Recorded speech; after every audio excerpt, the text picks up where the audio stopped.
Holy smokes, 185 months in a row I've been doing this webinar at FX Street. How cool is that?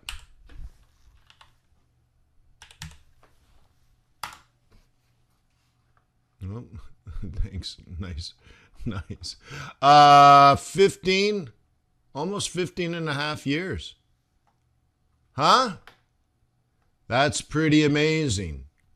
So anyways, let me remind you that trading and investing is risky. Trading and investing is not appropriate for everyone. Your past performance, good or bad, is not necessarily indicative of future results. Please stay small, stay humble, focus on the long term, never risk money you cannot afford to lose. So my name is Wayne McDonell. I'm a currency trader, chief FX market strategist for a little boutique foreign exchange trading firm called Trader's Way. You can get more information at tradersway.com. I have close to 20 years of trading Forex experience. Before that, I was a venture capitalist. Before that, I was a high-tech entrepreneur. And before that, I ran a nonprofit organization of about 3,000 people with 27 offices around the United States. I was elected to the board of directors along with George Soros, the vice president of Arthur Andersen, vice president of General Electric, former president of AT&T, and a representative of the United Nations. And yes, that first one was that George Soros. Yeah, pretty cool. So that's it. That's me in a nutshell. I have a bachelor's degree in macroeconomics from Harvard, a master's degree in financial management from Harvard, studied at Harvard Business School, MIT, and Oxford University. Just completed a course on algorithmic trading. Yeah, cool. So anyways, so I've done a few things, been around. I have real-world experience, formal education, and a passion. So anyways, some of you I've known for close to 20 years. I see a lot of familiar names.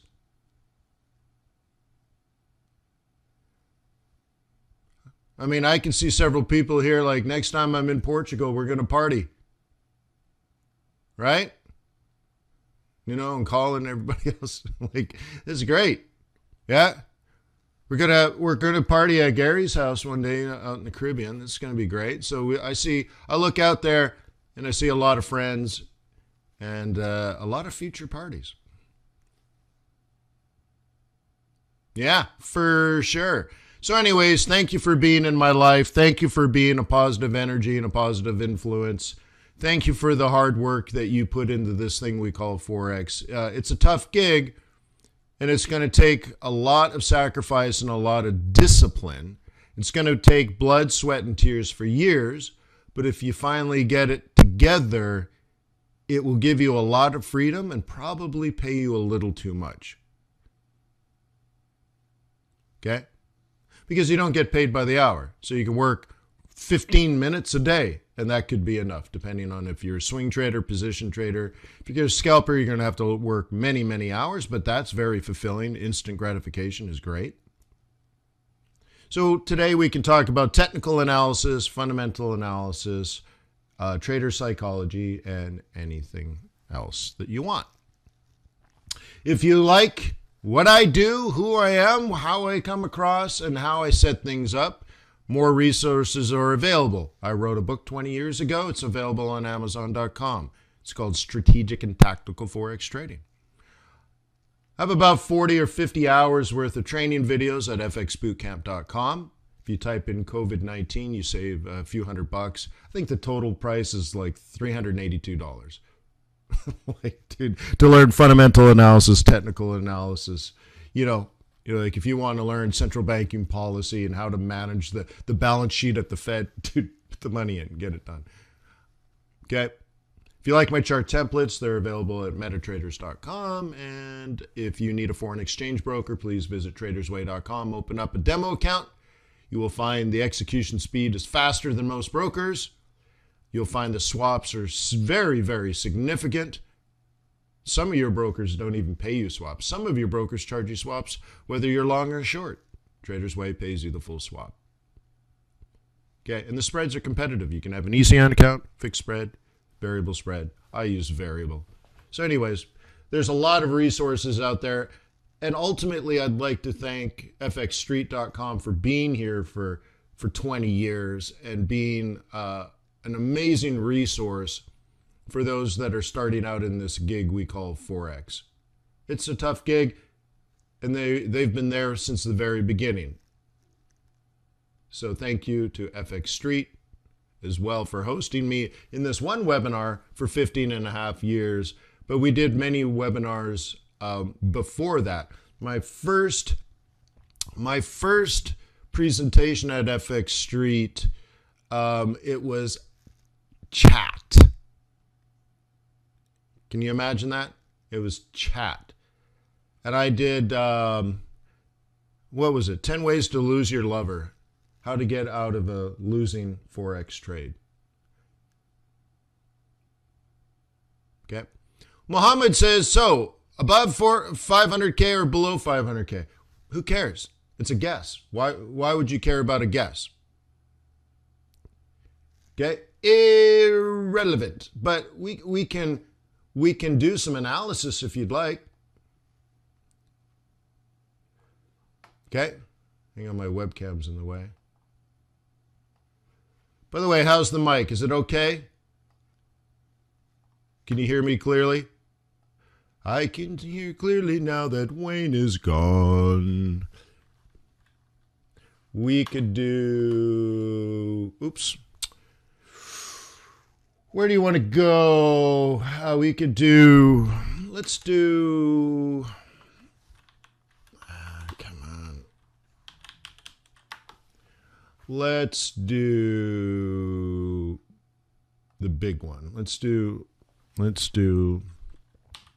labor force participation. Ooh.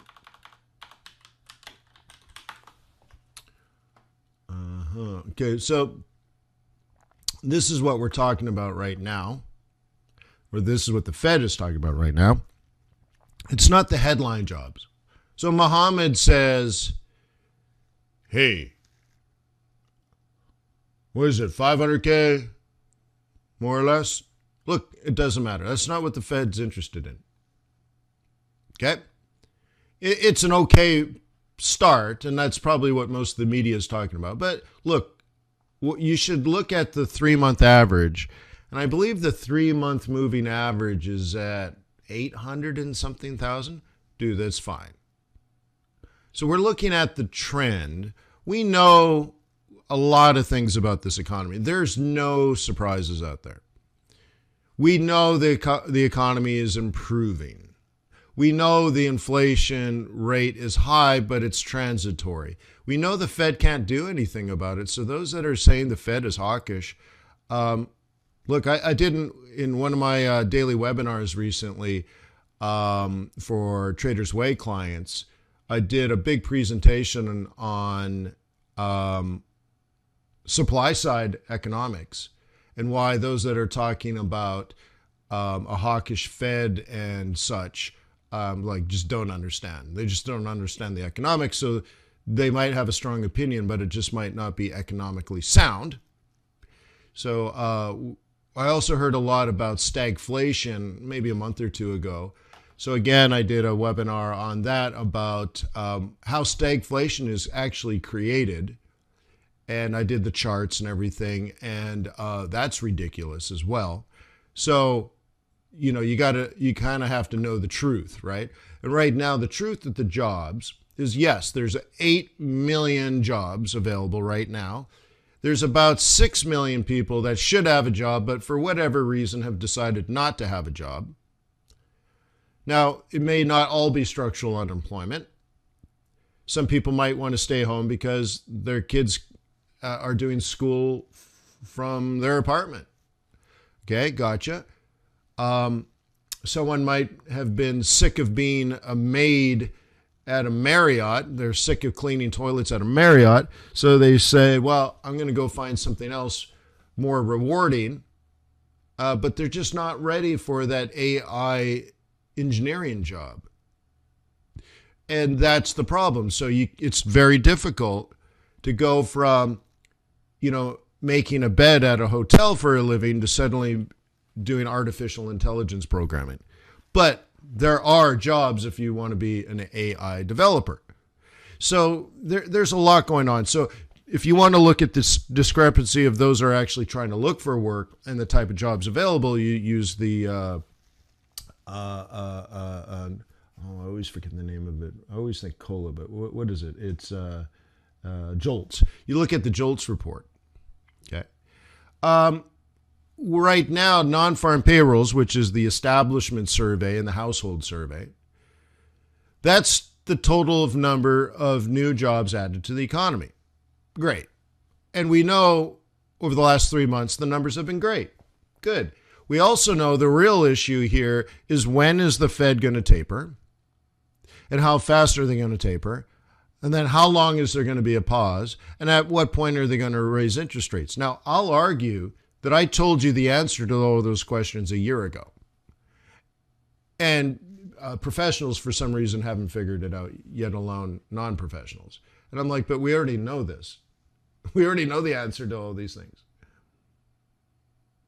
But whatever. So we can discuss that. So here is the thing that I believe the Fed is actually looking at. Okay?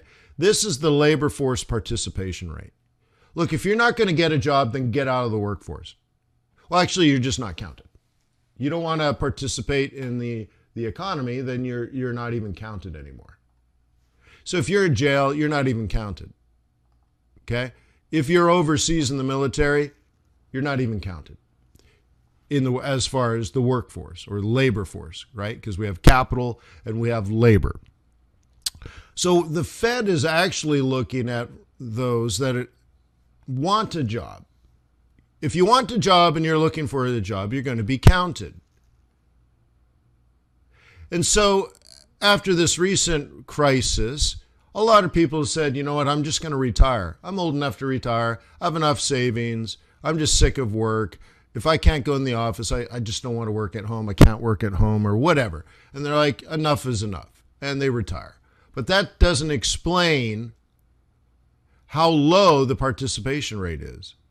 Some people said, you know what? I don't want to fold sheets and clean mirrors at a Marriott anymore. I don't feel like that's what I was born to do. I want to live. I want to have reason for a living. I want to have purpose. My work should be fulfilling. So I'm going to quit this job because of COVID anyways. Maybe I get a little bonus bump from Marriott because of being laid off for COVID, and I'm going to go back to university. Hey, that's the way to do it. But that also does not, even when you account for that, it's not even close to accounting for this problem of the labor force participation rate. And this is what I believe the Fed is now looking at. And that's what's relevant, not the whether it's 800,000, 900,000, 700,000, it doesn't matter. Because it's already baked in. It's already in the model. The Fed's already considered that. It's on trend. And the trend is going to be up and down, up and down. It won't, so that's not the key thing. So the key thing today is to look at the labor force participation rate. And if I get my handy dandy drawing book, right, we're the same here is Jimmy Carter in 1974. Okay? So that's not good. That's all I'm trying to say. Labor force participation rate is low. And remember, this has to do with stable prices,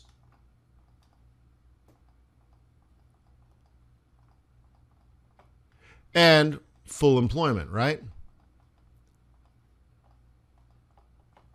This is the two things that are really concerning for the Fed. And they're like, well, this is one of our two mandates, and labor force participation rate is low.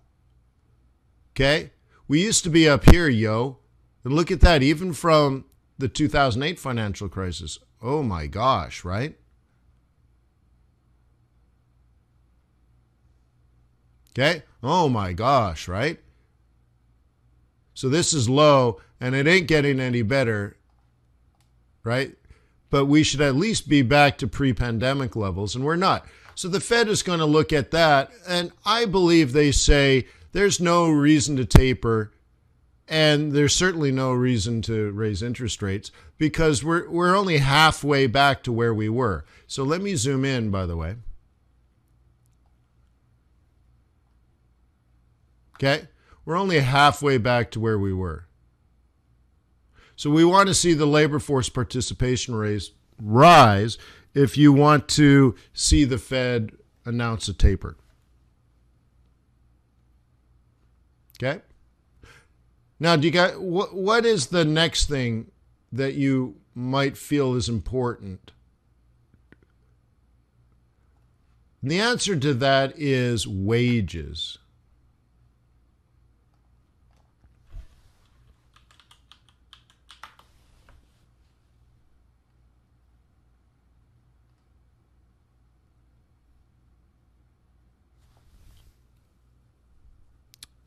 There's so many different ways of looking at this. I don't think that's going to be right. Well, let's zoom in a little bit. Well, we are looking for wage growth, right? Let's find another one. It does show wage growth, though. I'm trying to show you. Unemployment rate, wage, employed full-time, median, usual, weekly, real earnings.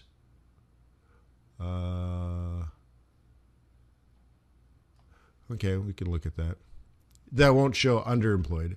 Okay, this is probably something closer to what I expect. Okay. Now, why would I care about wages? Well, there's this thing called a household wealth effect. And it's like when you have a job and you're earning money and you feel good about the near future about your job. This is important in the behavioral finance aspect. If you have a good job and it pays you well, but you think you might be laid off in a month or two, it changes your spending behavior. And this is what we are concerned about. And the Fed is looking at this as well because this has to do with the other mandate of stable prices. Well, if workers have a good job and they're earning decent money and they expect to into the near future, they're more likely to spend and consume. Okay? And this is important because as you know, GDP is equal to consumption, which is consumer spending. Okay? Investment, which is business spending. G, which is government spending. Plus net exports, which is spending by foreigners. And we're concerned about this, aren't we? Because C is 70% of the U.S. economy.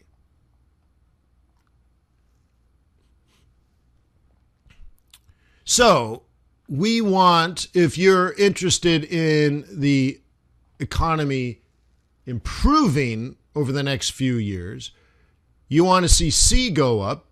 I mean, you want to basically see I go up. You want to see this go up, right? But the C is important. And will consumption go up if people don't have jobs? No. Will it go up if they have lousy jobs that pay very little? No. So what we want to see here is this going up so that you can see C going up. You want consumption to increase if you want GDP to go up. Okay, and you can see it coming down here. So we want to see a recovery here. People have decent jobs and wages are going up. And the interesting thing, or one of the interesting things, is that right now there are more jobs available than there are workers to do the work. There's only 6 million people that can get a job. Now, in my little community, if you want to work at a restaurant, if you want to be a truck driver, if you want, I mean, almost every business, right? Every business I go visit, I talk to them. And they're desperately short of workers. So if you want a job, you can get a job today. Like now, I'll give you an example. A local business here makes windows, and I've actually bought windows. I think about a dozen windows from this company, and had them installed in my house, right? So they make nice windows. Well, I was listening to Bloomberg Radio the other morning, and they were advertising on Bloomberg Radio. And they were advertising that they have all kinds of jobs available, forklift drivers, packaging, unpackaging, all this kind of stuff, right? Shipping and receiving, working on the line, whatever. And they're like, wages are $17 an hour to $24 an hour. You get benefits on your first day and $1,000 signing bonus. Now you're like, wow, that's pretty good. It is pretty good. But here's the thought. They're so desperate that they're advertising on Bloomberg Radio. So I'm like, I say to my wife, I'm like, how many forklift drivers are out of work listening to Bloomberg Radio at 6 o'clock in the morning? Right? I'm like, it can't be that many.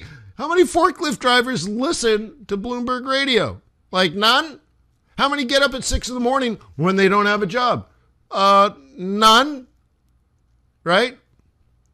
And how many in this area? None. But the company is willing to spend money because they're desperate. Okay? Now, in the last, was it just in the last month or last couple months? Anyways, I've been to Florida, driven all through Florida, Alabama, Georgia, visiting towns along the way and fast food joints along the way. I've recently been in New York City. I've recently been in Chicago. I've been recently in northern Wisconsin, out in the Lake area, so I can visited hotels and restaurants and bars and all that kind of stuff, all over the place, coffee shops. Let me tell you, in America, every single place is hiring, and there are no people. So I've seen the 6, 7, 8, 9 million jobs available, and it's quite stunning that no one wants to drive a forklift.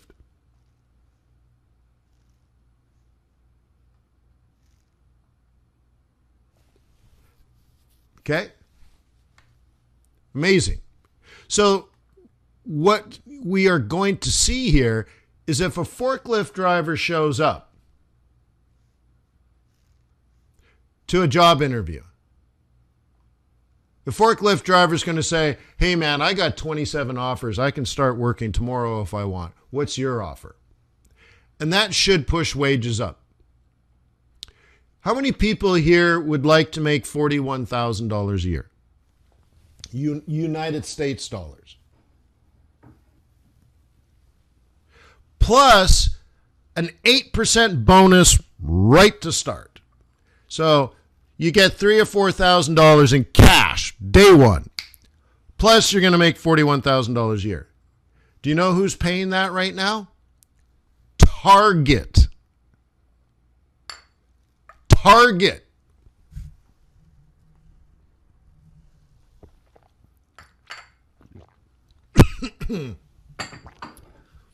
$40,000 a year plus a $3,000 signing bonus.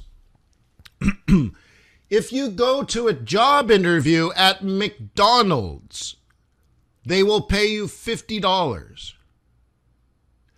If you work at McDonald's, right, they hire you, and now you work at McDonald's for 90 days, they give you an iPhone.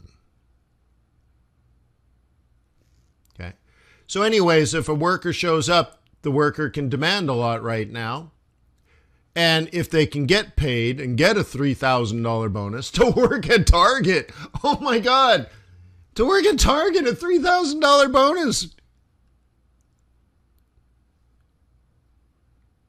Have you seen the guys that work in the camera department? They don't sell cameras.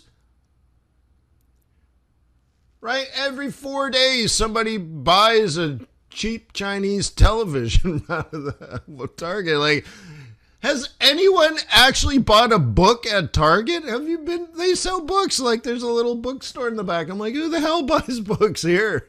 It's amazing. Like, nothing sells. Anyways, so I don't know what people do at Target, but anyways, right? $3,000, boom, that's pretty good. Signing bonus, right? $40,000 a month, I can live pretty good on, Moreno. So, anyways, all right. So what I'm getting down to is there's a lot of potential for. Let me do it this way, I guess. Let me get my handy dandy drawing tool.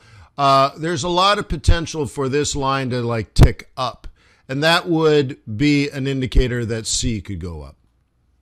And these are the things that we want to look at. Simon says they need to make a robo forklifter, and they will. That's what Japan did. Yeah, no, it was per year. I can't live on $40,000 a year, though. But yeah, it is. Yeah. But yeah. But look, dude, somebody can, right? I'm sure that's pretty decent money. I don't know. That sounds like a lot of money to me. Okay? Because I don't think the qualifications are very high. Qualification number 1. Are you willing and able and ready to wear a red golf shirt? Yes. You're hired!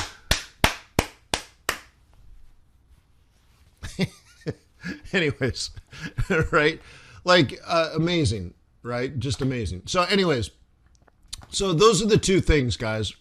As far as non-farm payrolls, we want to kind of see labor force participation rate go up, and I suppose some sign of wages going up, because then C can go up. And if C goes up, demand goes up. And if demand goes up, then prices go up. But the demand price is not supply prices. And if demand prices go up, then inflation goes up and the Fed will taper. Okay? So you got to go from consumption to demand. Well, let's even go farther back. Wages to consumption. Okay? From consumption, let's do it the other way. Wages will increase demand, which increases consumption, which will increase inflation, which will get the Fed to taper.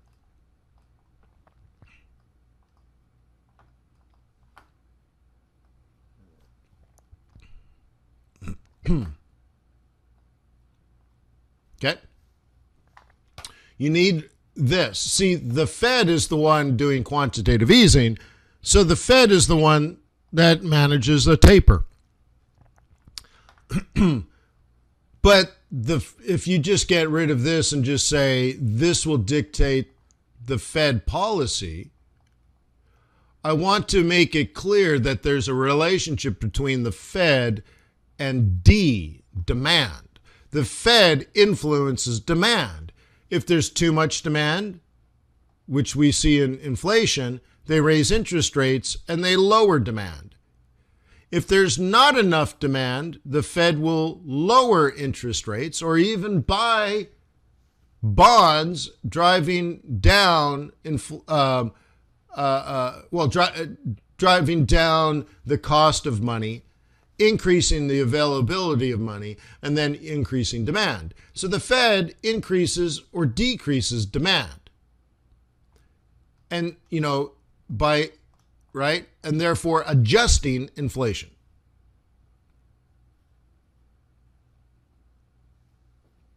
Okay? We have inflation now, don't we? But it's not a demand issue. There's tons of demand.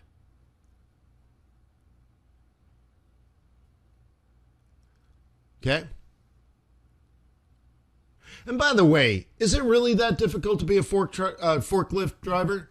Is it really that difficult? What do you have to do? Take a 3-day class? Fill out a piece of paper, so now you got a license? Yeah, I completed the class. Okay, boom, you're done. And now you can go to any warehouse in America and get a job. Like now. Today. You can probably do it today. It's probably a 3-hour class. Can you drive a car? Uh-huh. Well, this other doodaddy goes up and down. And if you drive it into the box and make 2 holes, you'll probably be fired. So don't do that. All right. And if it's really heavy, if the box is heavier than the forklift, it might fall over. So you should not do that. Okay? It's a boring job. You know what? Being on unemployment and playing Call of Duty for 17 hours a day is quite boring too. Okay? Yeah, you need a certification, I'm sure. The certification, because you can do a lot of bad things. But I'm telling you, look, if you want a job, you can get a job.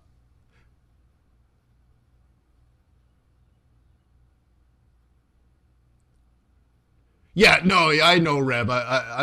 But you can do it. What I'm saying, Reb, it's like, look, some people face an issue, right? So let's say you were doing maintenance at a Marriott hotel.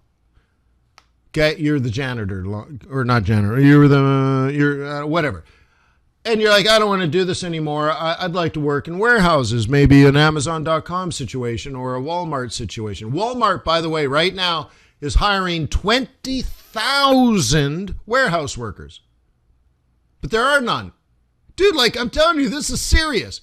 Walmart, one company, right now has 20,000 job openings, not in their stupid retail store, in the warehouse. Distribution, supply chain management. Okay, great. So you're like, you know what, I'm sick of my old job. I think the future is in warehouse and distribution and supply chain management.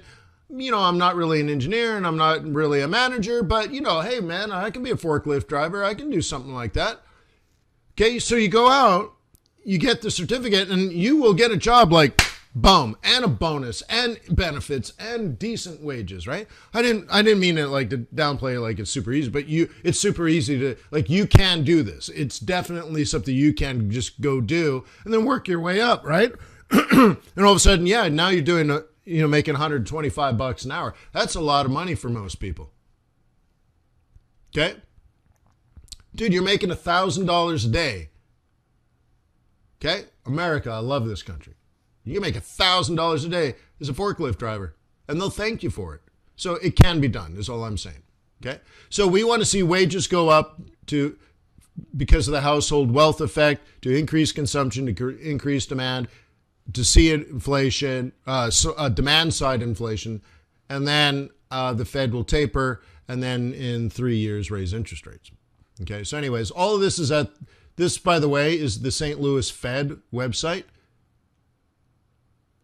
Okay, this is the Federal Reserve Economic Database, or economic data, and you can get all this. You can do whatever you want.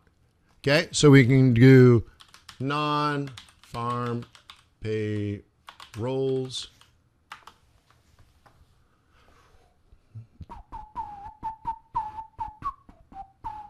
Hours of wage and salary, so you can do this, right? So again, we want to see this going up. Okay, so we want to see this back up above.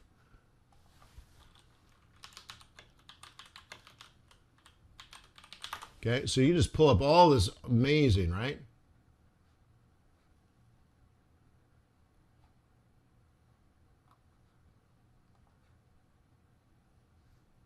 Okay, so on and so forth.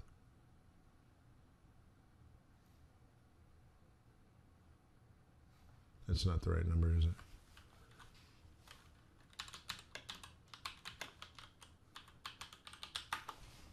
Oh, I know it. Probably.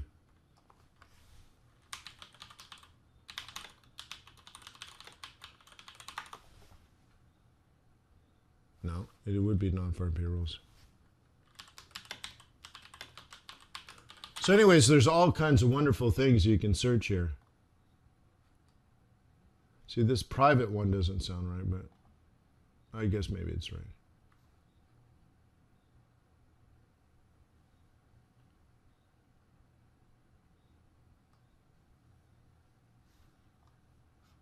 Yes, I'm not looking at the right thing. But anyways, all that economic data is there.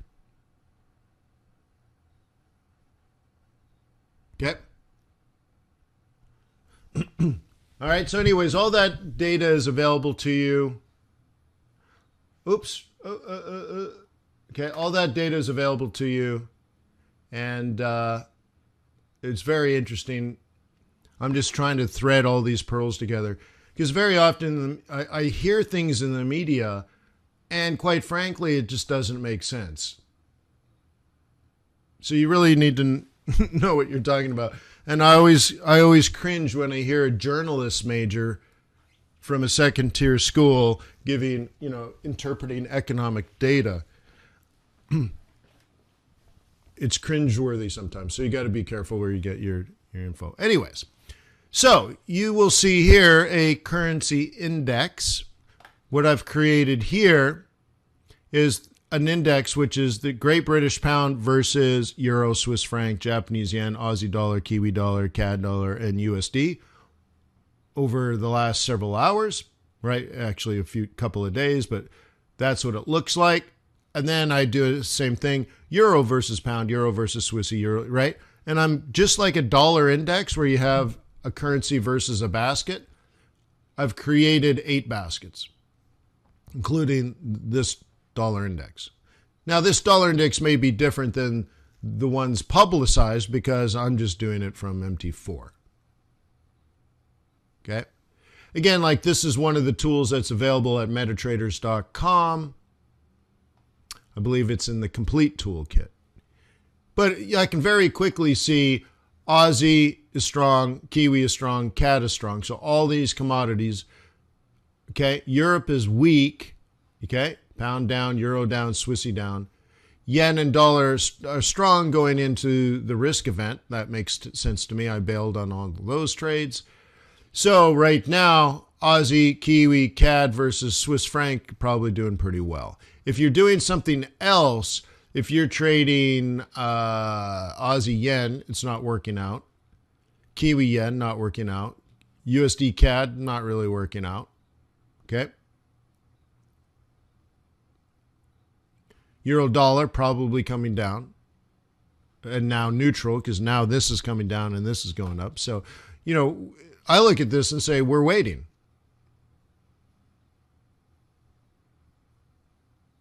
Okay. How do you trade non-farm payrolls? Well, I wrote a multi-page article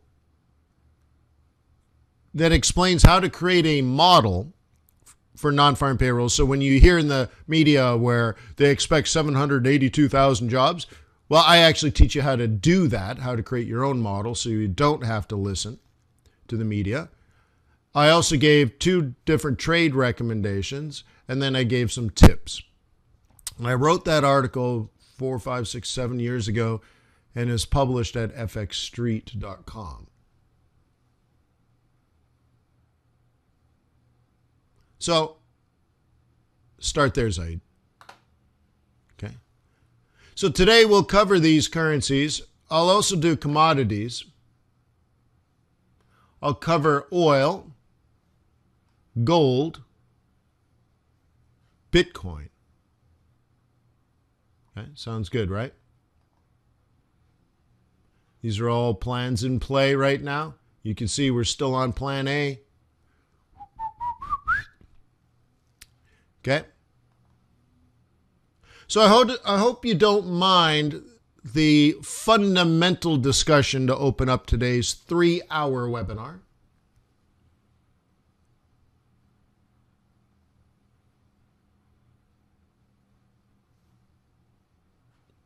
Hope you enjoyed it. One thing that's kind of interesting, were you guys trading at 11 o'clock last night? I think it was 10:53 p.m. New York time. I was sitting on my front stoop with a glass of wine, smoking a Cohiba, watching the market, because that's what the Wayne do. And holy snap, look at the yen. Apparently the Prime Minister is embarrassed about how Japan has performed with COVID. And Suge Knight, Sugar, right? Sugar Baby has decided not to run for re-election of Prime Minister of Japan.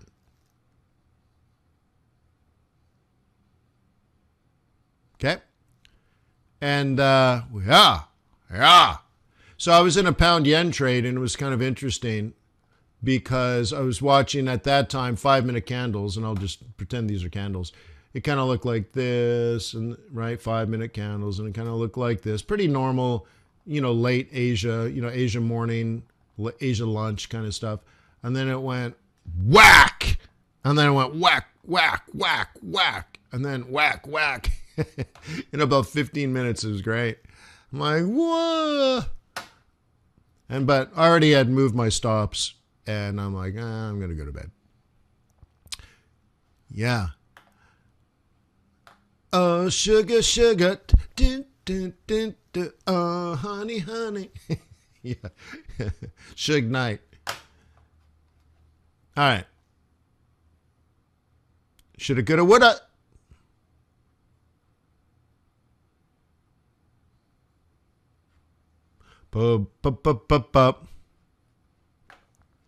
Yeah, that big one, probably related to central banks unloading. Remember, the rally earlier this year in gold had specifically to do with central banks. But I've discussed that up in Yang a bajillion times, but let's... Okay. So that's just a central bank unloading.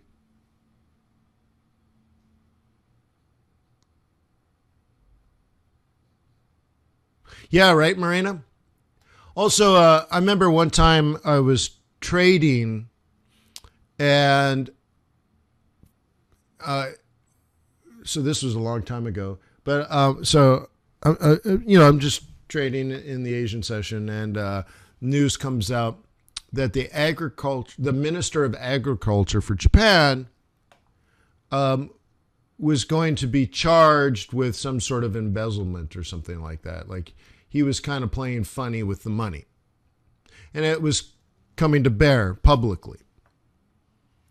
And I'm like, oh yeah, it makes sense. That's why people go into government, right? To steal money, to steal money from the people. That's why you go to government, right?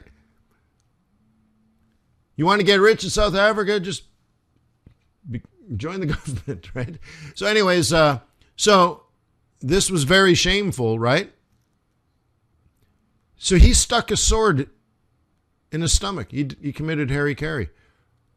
I'm like, oh my gosh, you're kidding me. No, he had to save face and save the honor of his family. I'm like, that is old school. And he did that. I'm like, oh my gosh. Yeah, I'm not joking. No, that actually happened. I'm like, holy smokes. So, so it's a big deal where it's shameful, I suppose, or at least Sugar feels like it was, he should have done a better job handling COVID, and he must step down. Okay. So, so that's interesting, right? Okay. All right. So that's that. So you guys want to talk about a scalp? We can talk about a scalp. Let's pick euro dollar. Oh yeah, this is crapola. All right. Yeah. All right. Yeah, let's do this. All right. Let's scalpy.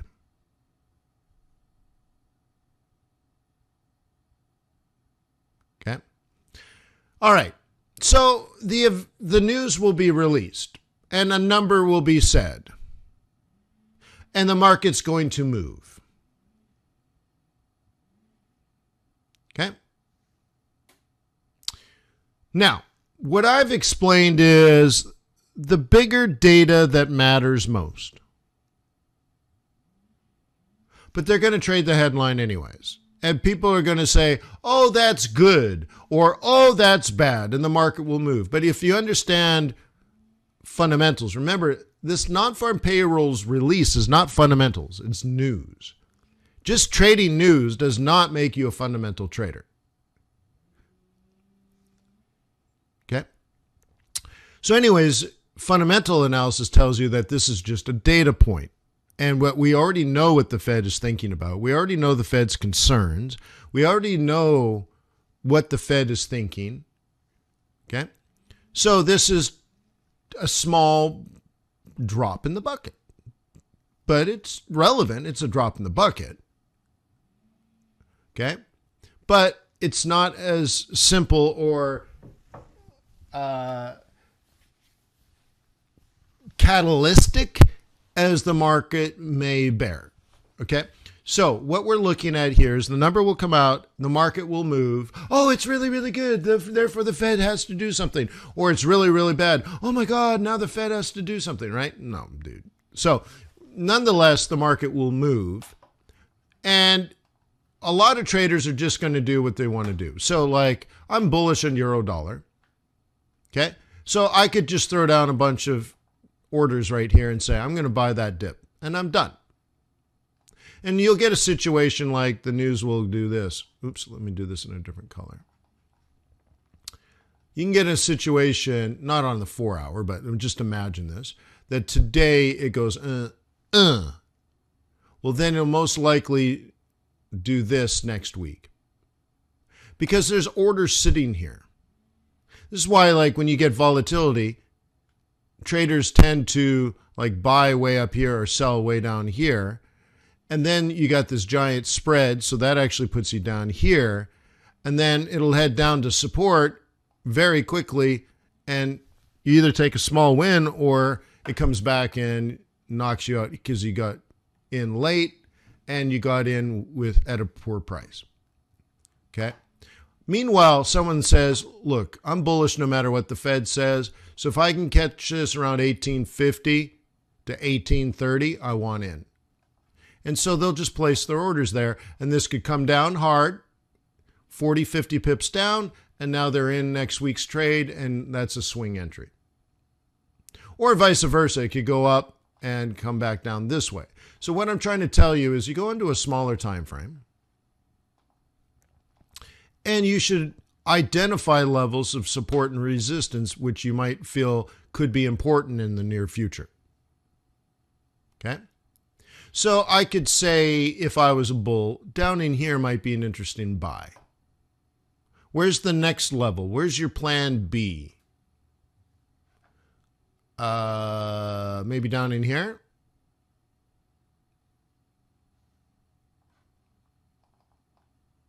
Maybe? What would you do? Okay? Where would you buy? Where would you sell? And then a bear is going to remember, bears only sell high, bulls only buy low. So a bear is going to say, well, that looks like a pretty good place to sell. Don't you stink?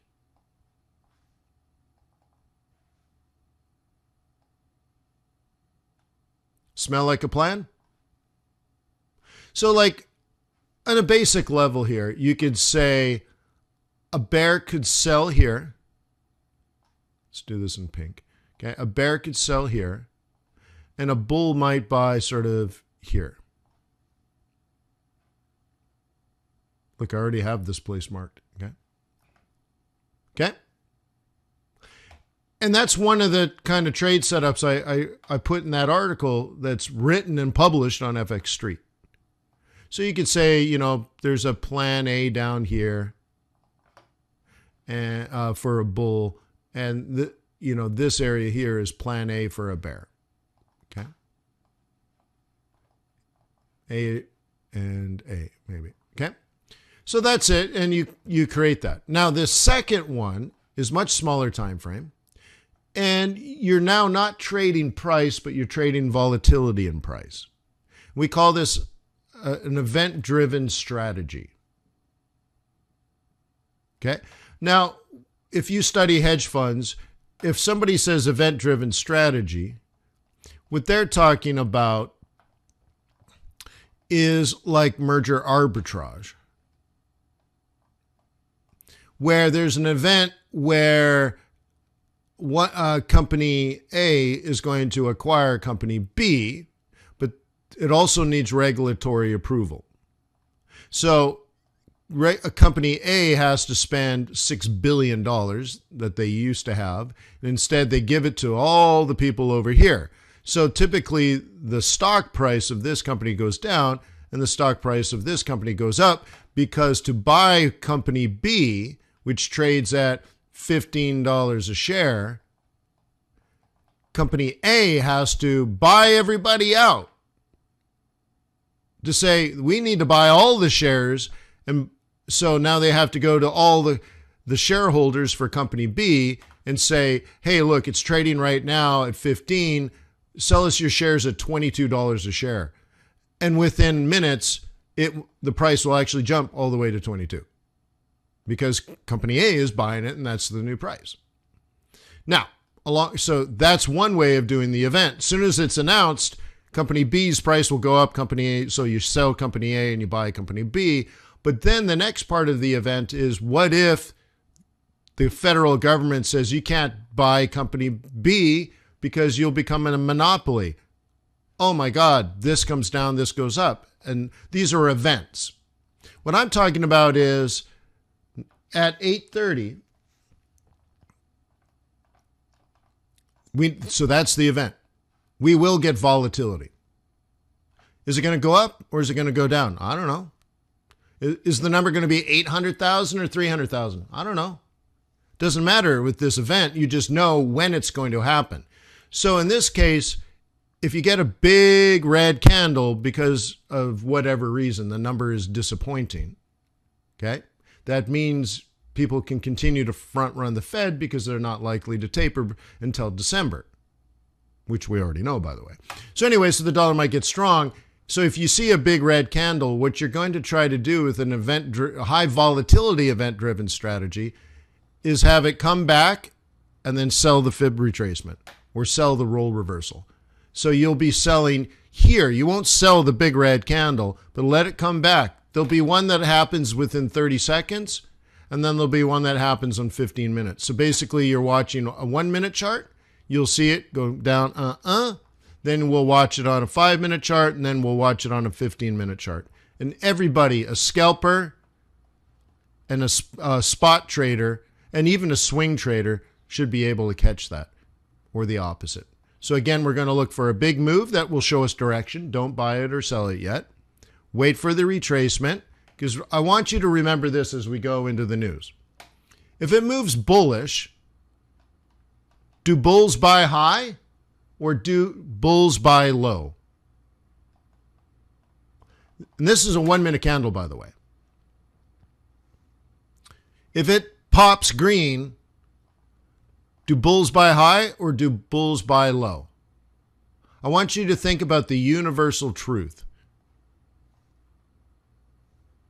So that means you can't buy it until it comes down, and then you can buy like a Fibonacci retracement and try for that. Now, if it don't work out none because it slammed into resistance and collapsed, that's why you use a stop loss. So you're only going to risk a very small amount here. There's your entry. There's your stop. Your stop will just be below here. And you hope it extends out. It's a Fibonacci retracement, okay? It's a retracement to an extension.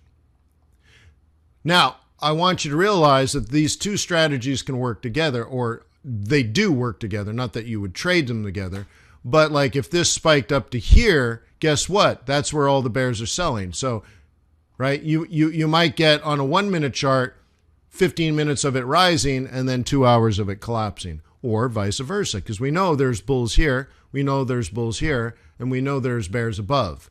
So now you got to take the 1 minute chart and combine it with like an hourly chart, okay? And you get situations like maybe it pops up for a few minutes, comes down for a few minutes, goes up for a few minutes, comes down for a few, hits here, but then what? We know all the bears are there, and it's going to do this and probably come down to here. Then what? We know there are bulls here. Oops, third color, okay? And if there are more bears than bulls because of how bad the news is, we'll end up down here and we will not go lower. Okay? You understand? So now you got to put these two things together. Now, Matrix says 50 pips stop, not on a scalp. That would be silly. If you lost more than 25 pips, you didn't do it right. Okay, that's that. Typically, your stop should be moved to break even within 3 or 4 minutes. It's a scalp, guys. It's a high volatility, event-driven strategy. 50 pip stop would not be appropriate, not for a scalp. Now, if you're going to do a swing, yeah, then maybe. Gee whiz. Okay. I hate having only one screen. It's terrible. Okay.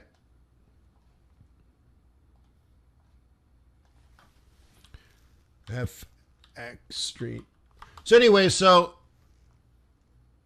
like I said, if you like the way I train fundamentals or technicals, please visit fxbootcamp.com. It's not expensive. If you type in COVID-19, you save some money on the coupon code area. If you're looking for a broker, how about tradersway.com? Open up a demo account. That's what I'm using here.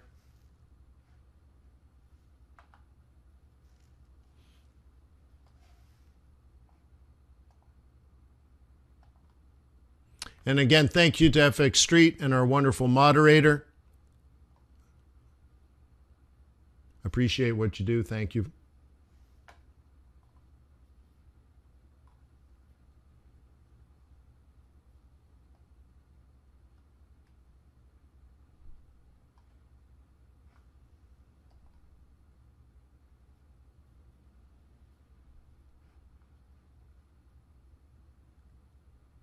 Okay.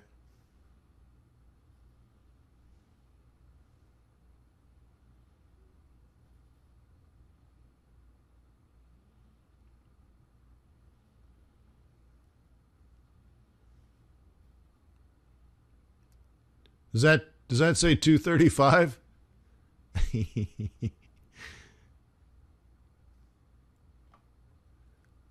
Is that right? All right, average hourly earnings have gone up. Okay, that's good. Remember, I don't really care about the headline, so that's good. Average weekly hours down. Well, about the same. Actually, no, down. Technically down. So that's not good, but workers are making more money. Labor force participation rate, no change. I mean, a slight, but just a slight increase. Okay, that's okay. It's not dramatic. Average hourly earnings, yeah, that's good. So look, wages are going up, guys. Unemployment rate down to 5.2. That's all right. That's all right.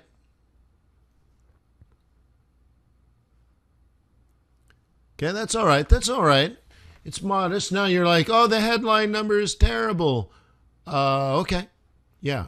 But everything else seems fine.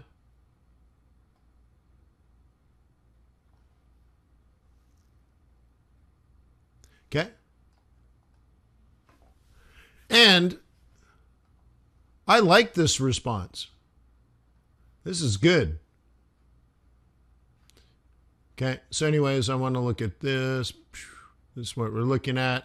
You can also do the role reversal in here. Nice. Okay, I need to check. I need to check the indice. Yeah, that's great. Snap. That's good. Le flétulium.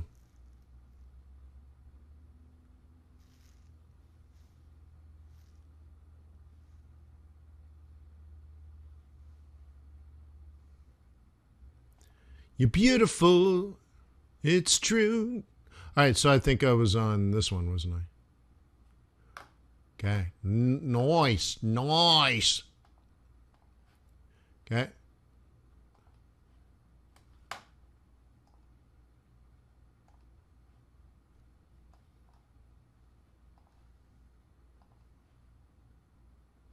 Okay, not even a pullback yet. Nice. Oh, it will pull back.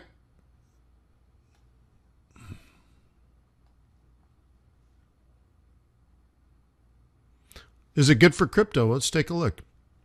Is crypto price in dollars?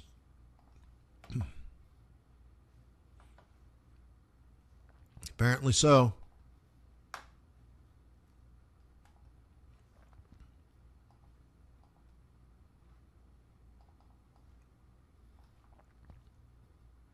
Okay.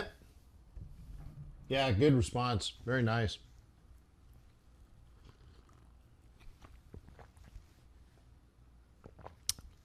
Now I have to apologize for dressing like Gordon Gekko this morning. Yeah, Reb, Aussie dollar's been really very nice. Yeah.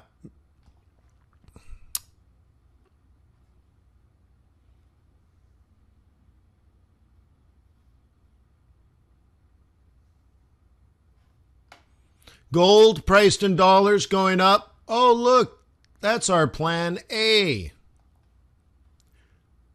Okay. This is Tuesday's plan, I believe.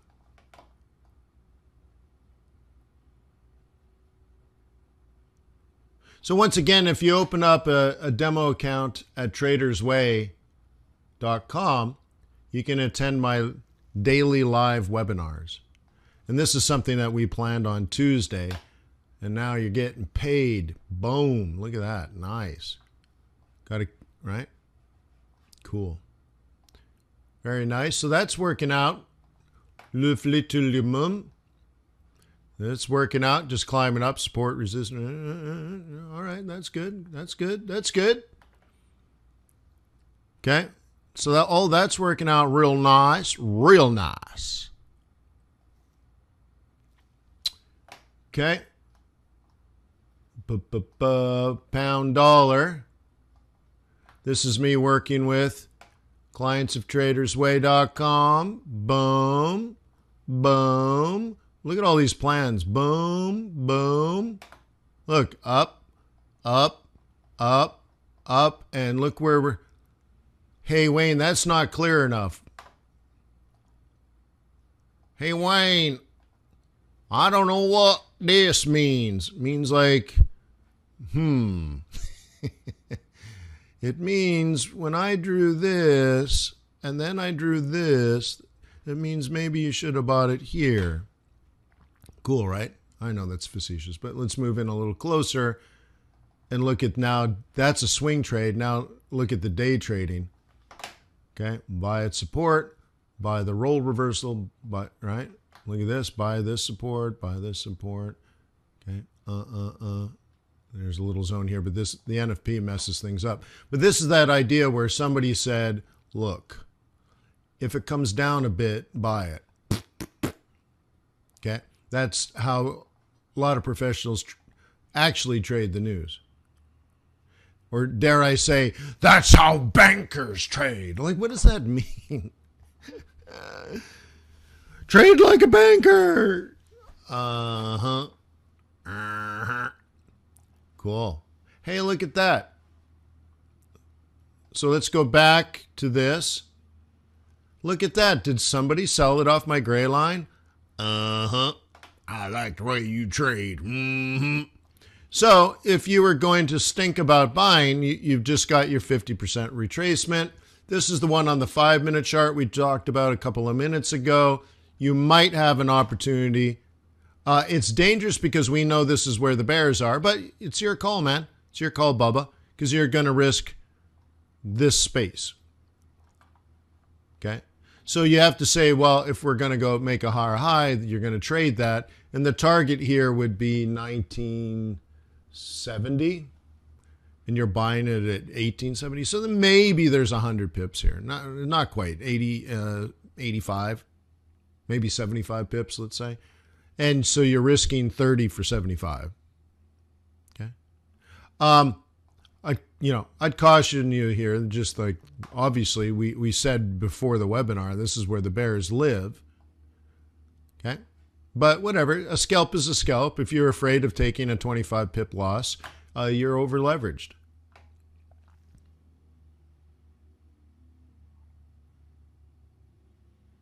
Okay. Now, what the number tells me is that the Fed is not likely to taper. I think some people are still thinking it's going to be announced in a couple of weeks. It's just ridiculous, but I think some people think this. And so now they just realized the Fed's not going to announce the taper until maybe December. In that case, you can now front run the Fed, and the dollar in this case should actually get strong. I think it doesn't matter what I think, what the market will do. The market will do what the market wants to do. But very often, I would think now bond yields, in particular Treasury yields, should actually fall. And that should strengthen the dollar. So we can do 10-year bond yield. And that's not right. We'll do this one. Okay, it's 1.3. I would expect this to fall. Okay, back down to this level. Okay, so we'll have to watch that. And in that case, the dollar would get strong. So, that's why this is a scalp. But remember, before the news, I said what? I said, this is where bears are going to be. And I said, this is where bulls are. And then there are more bulls down here as well. Okay?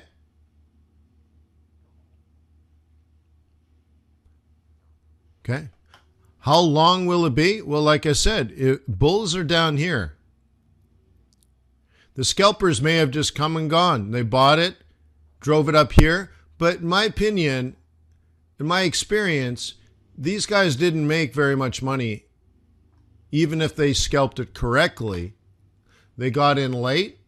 Even if it was 5 seconds late, they got in late, but the spreads increased. So they might have pulled the trigger down here, got filled here, and went up, and now they're losing. Okay? But those that just said, look, we're bearish, we're going to sell here, they sold up high and they're done. Now they're jamming their stop and walk home. So again, to the person that said, so how long will it fall? It's not, right? It's bulls are here and bulls are here. So there's no buyers until we get down there. Doesn't mean that people are selling. They sold up here. So now we could just fart around, but there might be a chance here, and there's definitely a chance there.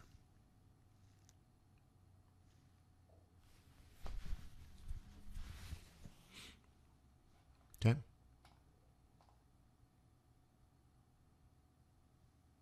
Yeah. Cool. Well, at least it worked out, huh? This scalp didn't work, but the bigger swing did work. And I'm a swing trader, baby. I love it. So that's good. So dollar should... I'm not in the market at the moment. I think I'm going to tiptoe around the tulips and the landmines between now and the Fed meeting. Okay.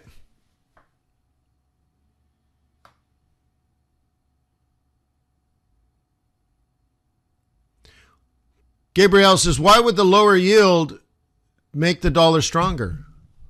Well, what is happening to make the yield go down? How do you make the yield on the 10-year? How do you make it go down?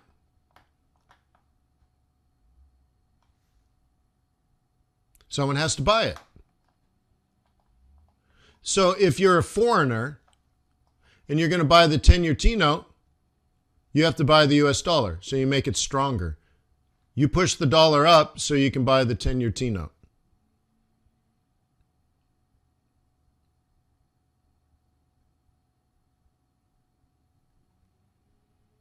You see? I know it's not what you were taught in school. I know all the textbooks say the opposite. But in my humble opinion, your professor is wrong. Your textbook is wrong. My humble opinion. And I'm totally right.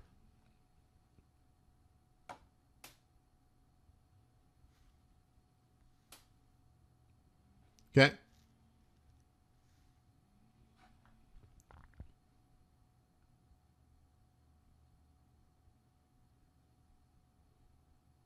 What's my view on NASDAQ? There's lots of tech stocks.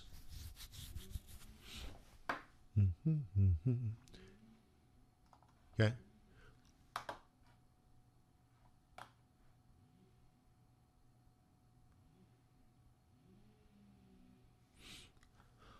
Okay, so let me do some work here. Daddy's got to go to work for a second. Hang on. La la la la la la la. Do I want that one or that one? I think I'll do that one. Okay. Okay. So in the back of my mind, you might find this pretty amazing, but let me tell you this. In the back of my mind, I'm thinking this. It's way too early. There's nothing technical to show this, but I'm thinking this. I don't want this. Don't translate that into something different. In years past, I've seen this happen, and I'm a bull. So it's one of the reasons why I exited up here a few days ago. Okay. So I am worried. Between now and next week, I'll get some more data. But since I'm thinking this way, if it makes a lower low on Monday or Tuesday, I'm really going to back off. If we kind of pop back up, I'm going to keep trying. Okay. But like I bought this here, and I'm out here.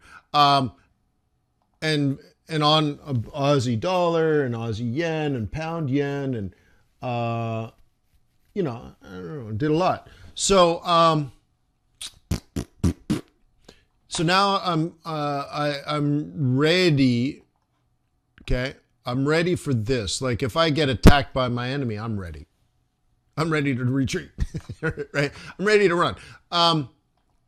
But ultimately, next time we meet, the next non-farm payrolls, I will be long and strong.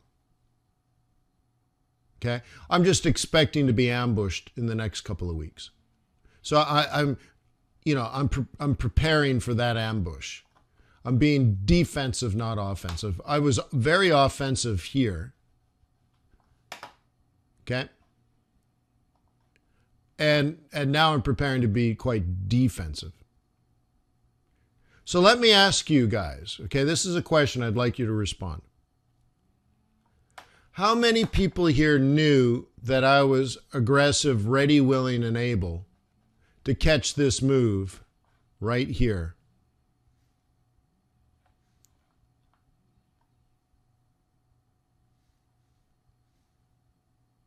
How many people knew that I was aggressively ready, willing, and able for this to go up and only up?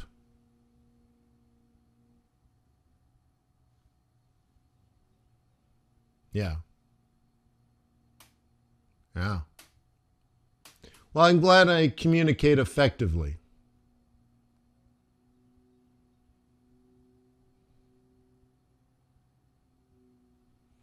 Well, Reb, man, if you made that kind of money, you owe me a cigar and a bottle of wine, bro. Maybe even a bottle of whiskey, man. You got to kick down, come clean, not be a holdout machine. Yeah. Well, good. I'm glad I communicated effectively.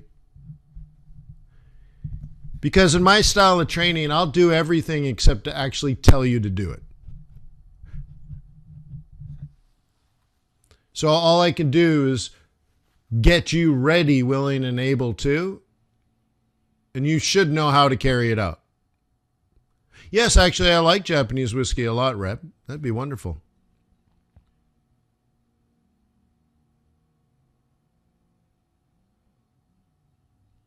Remember one time I took my wife, we were in Vegas, and we went to the Bellagio. and there's this fancy restaurant, and it's one of the fancy, expensive ones in the Bellagio, and there's a little patio. By little, like a Vegas restaurant, they're huge, right? It's the size of a Costco. But there's a little balcony, and by little, I mean there was 3 tables for 2.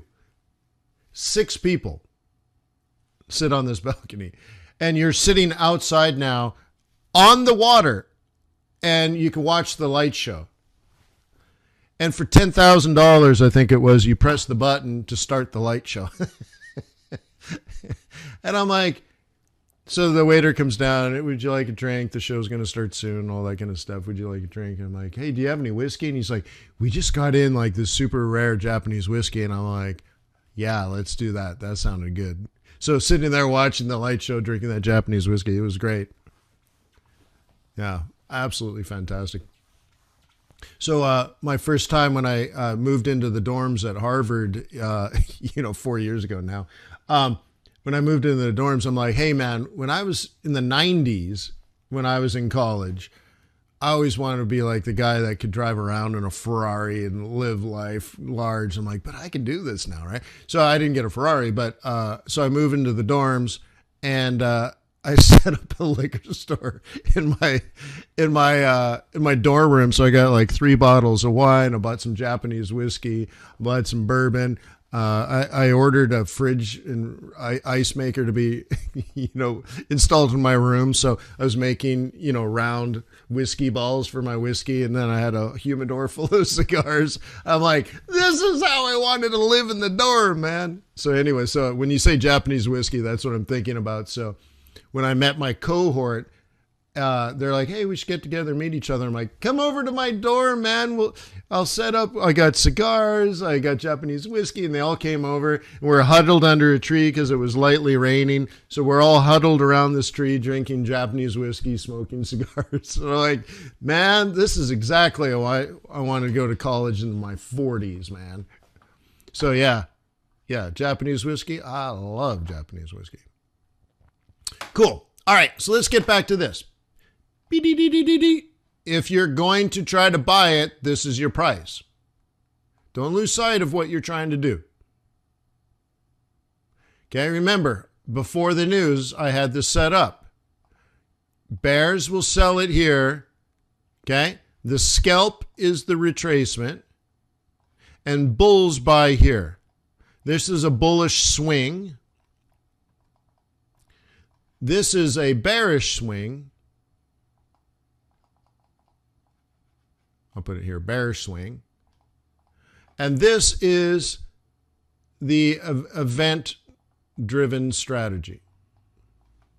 So keep focused on what you're doing. That's not arrogant. I was just explaining how I shared all those with people that became some of my closest friends.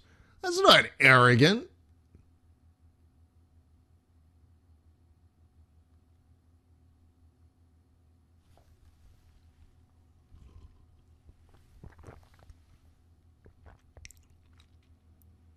Shouldn't be anyways. Shouldn't be. Shouldn't be interpreted that way. Yeah, gee whiz.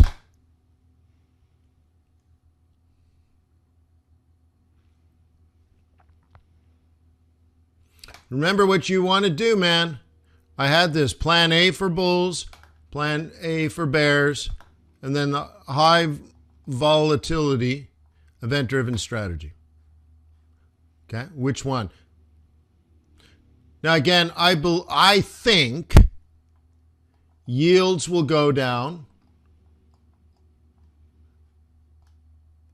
and bond prices will go up.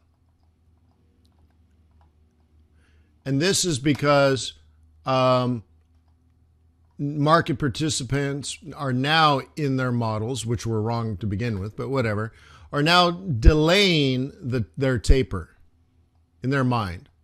They went from, there's no way, they thought for sure the Fed was going to announce in September. Now they just realize they're not going to announce in September, so they're going to announce in December. So therefore, you can continue to front run the Fed bond purchasing program. This is what they've been doing. So in the back of my mind, I'm like, wow, that could create dollar strength. But also in the back of my mind, I thought that could happen anyways. This is just now the reason for that to happen. So I got to be careful. So what I need to watch is this yield.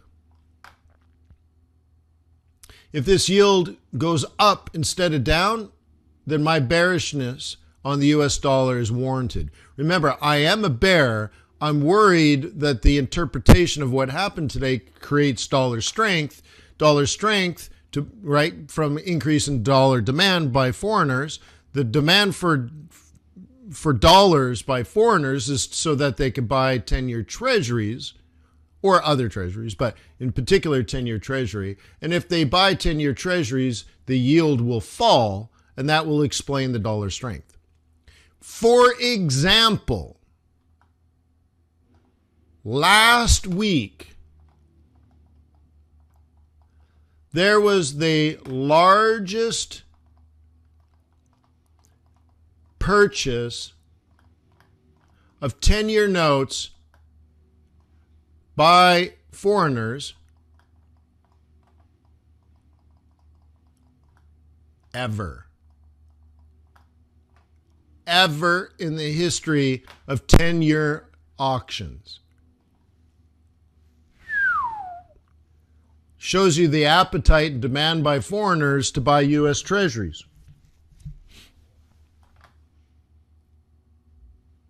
Okay?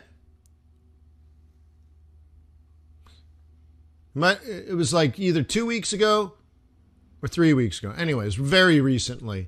Okay? And if that has stopped, then that, because everyone bought what they needed to buy, then US dollar weakness, okay?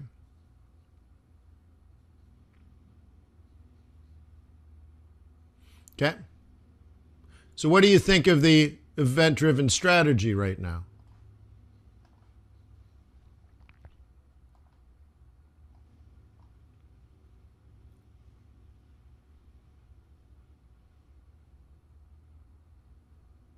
When will I be bullish in the US dollar? I'm thinking probably 2026.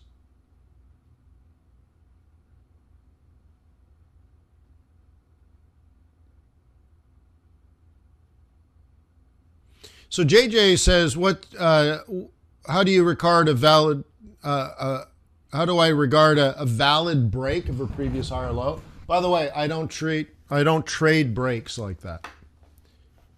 So I find that a dangerous question because I feel like you're asking it through the lens of what some other idiot guru has taught. So I'm including myself with idiots, but I do not trade like that. So I always buy dips. If I'm a bull, I always buy low. I will never say, wait for it to come up here, and once you get a valid break, buy it. I just don't do that. I think it's completely, totally wrong.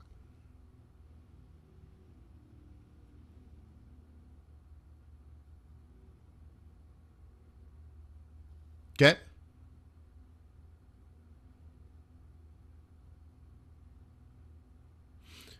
So, bulls buy low. That's a universal truth. So I will never buy a breakout. Okay.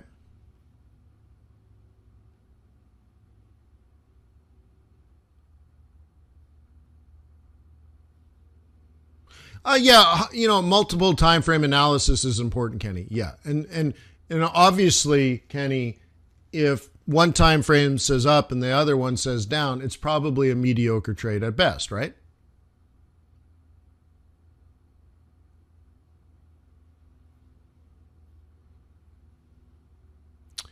No, tapering is not bullish for the USD. Once again, I believe that there are many people that say that, and I don't believe they actually understand the economics. I don't think they fully get it, but it doesn't matter what I think. My opinion is if they taper, the dollar will weaken.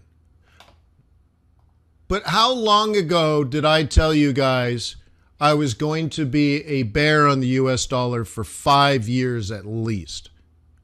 How long ago did I tell you that? How many months ago? April 2020.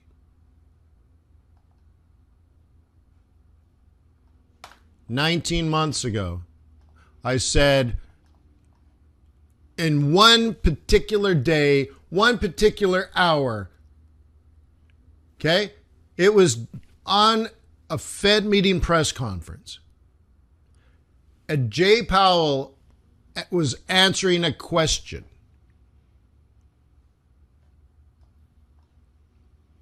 And I said, that's it. You guys remember this? He was answering the question. He said, he was in mid-sentence. He just said something, and I paused the audio, and I said, that's it. That's the thing I was looking for. And I said, sell USD for 5 years at least. Is that fact or is that fiction? Is that truth or is that BS?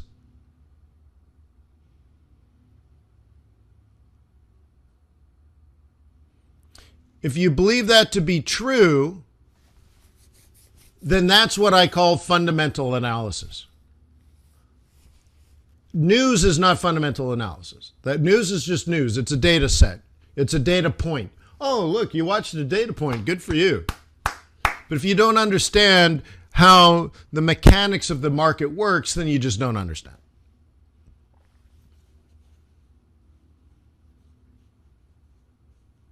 Okay?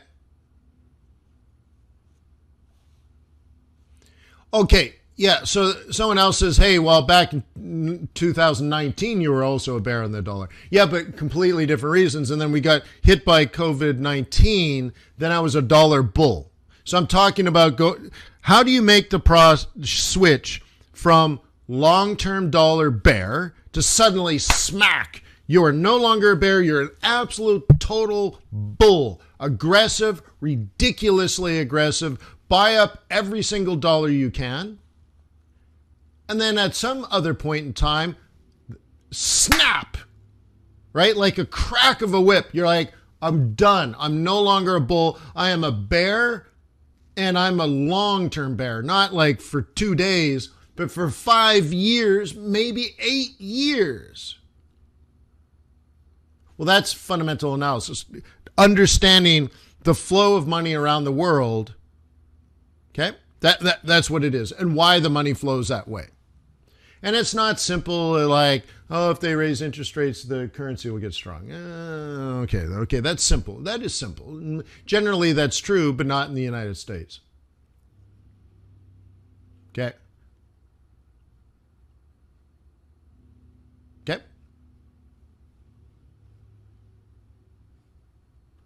Woodman says, 5 years hasn't passed. Yeah, it's been 19 months. And when the dollar's weak, I sell like a maniac. And when it's strong, I'm out. And by the way, I've done a fairly good job preparing people for when the dollar is not likely to remain weak. And then I've done a pretty good job, in my humble opinion, of preparing people for when the dollar is going to be weak again. And I mean weeks and weeks and weeks in advance, preparation, technically, fundamentally, even psychologically. Okay? Back in like, what are we looking at here? Dollar versus euro, right? So in my swing trading group, which meets once a week, in this moment, I did a big, long speech. Don't miss it. I don't know what's going to happen, but I have a belief. You must be ready, willing, and able.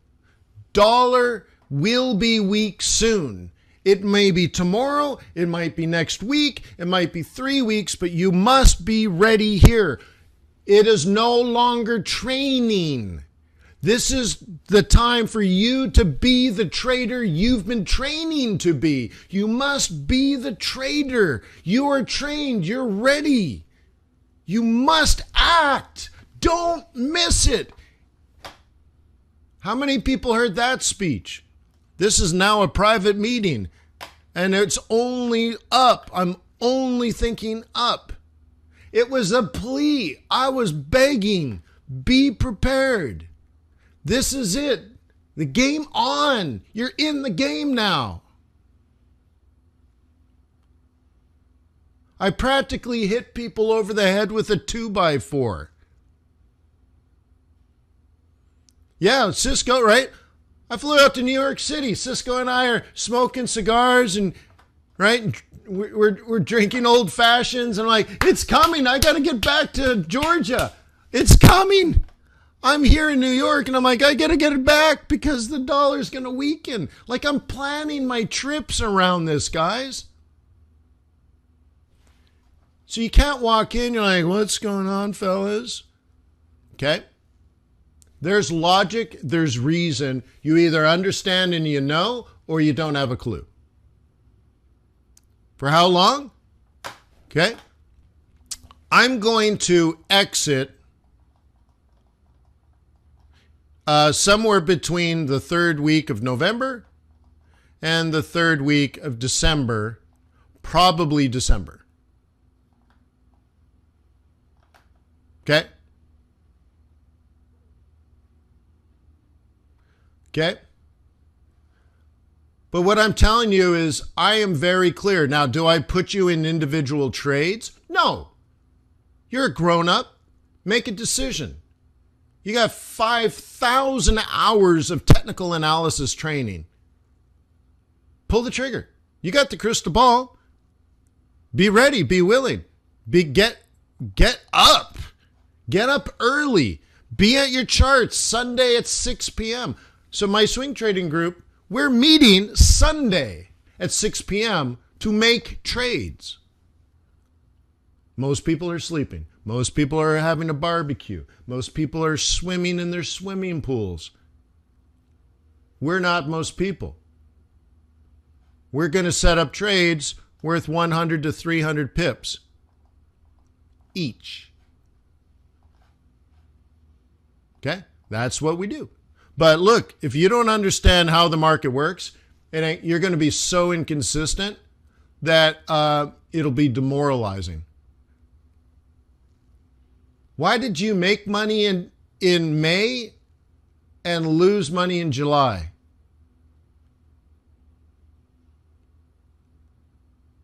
Okay?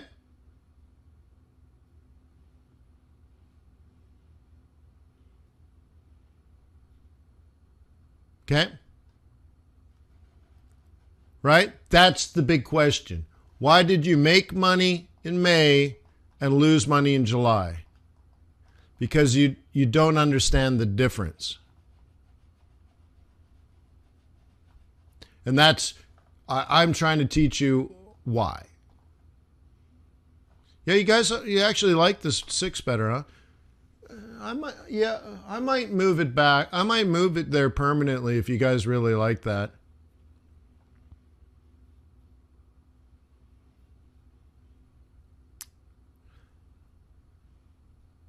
Because the current meeting is really tough with my family time. You know, I'm raising children and stuff like that. You mean you will be a short-term dollar bear? Well, I wouldn't say that short-term. First of all, I've been a bear since April last year. So I can't call that short-term.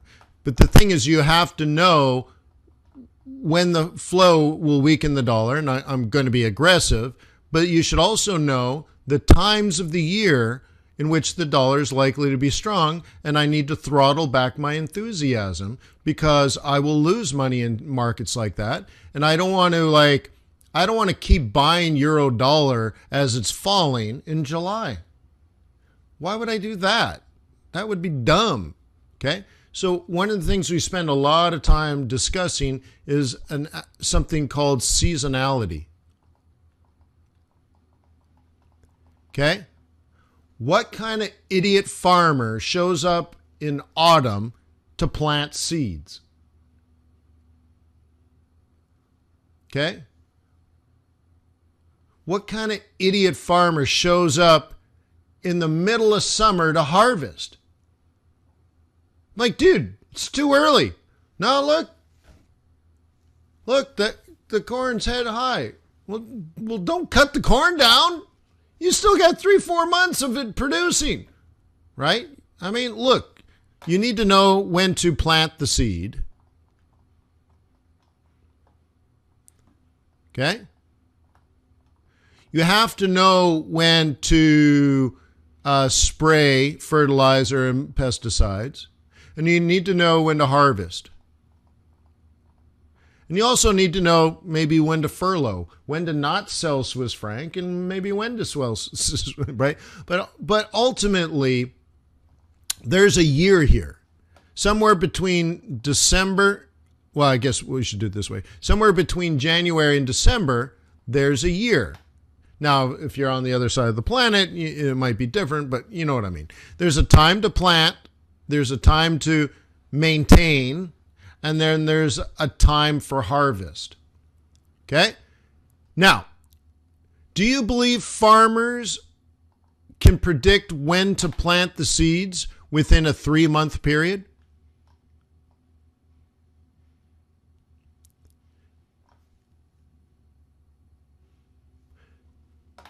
Okay? We'll call this January, February, March. Then there's sort of April, May, June, July, August, September, October, November, December. So let's break the year. Okay? Okay, so in Canada, let's be specific. In Canada, should farmers plant in January? No. Should they plant in February? No. Should they plant in March? No. April? Probably not. May? Yeah, probably somewhere in this period. June, July, should they spray in July? Yeah, maybe somewhere in this period. Should they harvest in August? No. September? By October? Yeah, probably by October. Maybe late September. And should you harvest in December? No. So, now we can get this down to what? Within what? 2 to 3 weeks accuracy, do you think? So let's say 3-week accuracy. Do you think a farmer can tell you within 3 weeks of accuracy of when they're going to plant next year? And within 3 weeks accuracy of when they're going to harvest next year? If not 3 weeks, 5 weeks? Let's do it that. Do you think a farmer knows within 5 weeks of accuracy of when they're going to plant and harvest? Yeah. So you should be able to understand that. Do you know which day? No. No, you don't know which day. But you know within 5 weeks. I bet you I'm closer. It's probably 3 weeks. Which means a farmer before this period gets out the machinery and repairs any repairs that need to be made. They need to get the equipment they need, whether they have to rent it or not. They have to order the seeds in advance because they know it's coming. And now when they get to this period, they're ready, willing, and able. But they don't know what day they're going to go in. They don't know what day they're going to harvest the grapes, but they know when the grapes are likely to be ready for harvest. And now you got to walk the field. You got to check the market conditions. I can't tell you what day to sell the dollar, but I can tell you what month not to sell the dollar. Okay? And then it's up to us doing technical analysis now to say, okay, we are ready to sell the dollar in here in this 3-week period. When does technical analysis confirm dollar weakness? And when you see it, you fire for effect, you are bold. You understand that? But many, many, many amateur traders, and this is why I present at FX Street, right? They don't understand this concept at all. They're like, wait, what? So you were selling dollar in March? Yeah, sold dollar in March. And you sold dollar in April? Yeah, sold it in April. Did you sell dollar in May? Yeah, sold dollar. Okay. When were we ready to stop selling dollar? Does anybody remember? It was June. June what? What day did I say, hold your horses? June 17th. What was the next window? In that window, June 17th until what? July what? Remember, wink, wink, nudge, nudge, greatest day of the year. I tried lots of anchoring here. What day is that? Yeah, look at you guys, Canada Day. July 1st. So within the accuracy of sell the dollar here, sell the dollar here, sell the dollar here, sell the dollar for the first 2 weeks in June, and then in this period between the 17th of June and July 1st, stop.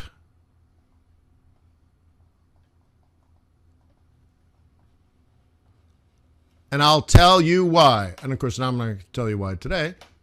I told them why. They knew it down here. They knew it here. They, meaning members of the swing trading group, right? We talk about it, well-trained, we planned for it, we prepared for it, all that kind of stuff. Amazing, right?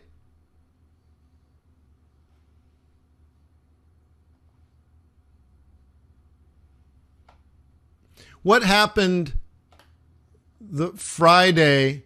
No, I guess it was, so the Fed meeting was on a Wednesday. I traded till Friday. And then what happened on my live stream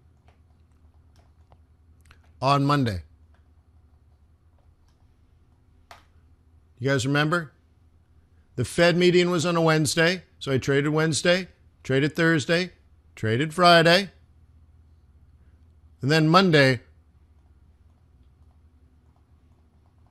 I was in the beach in Florida.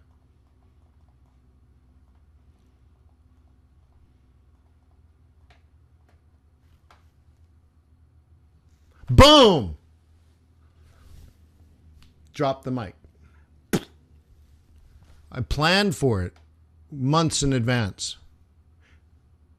And by the way, it was great. No, Zaref. In other words, you need to understand how the market works. Don't stop memorizing rules, and you need to learn macroeconomics. You need to learn fundamental analysis. You need to understand seasonality. I say understand. I underscore understand. Okay? Yeah. I want you to understand. Okay?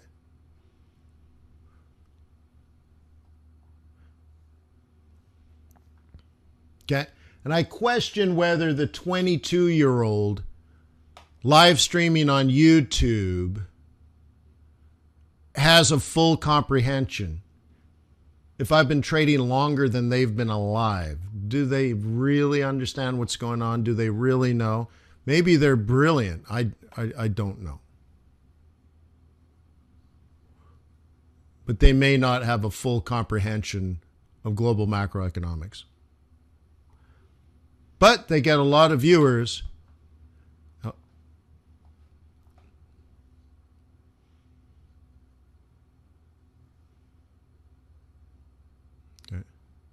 It's funny, I exited here last night somewhere in here. So all of this noise just didn't happen for me. Now, typically I would buy this, but I'm busy right now. Okay. I'll have to wait till next year, right?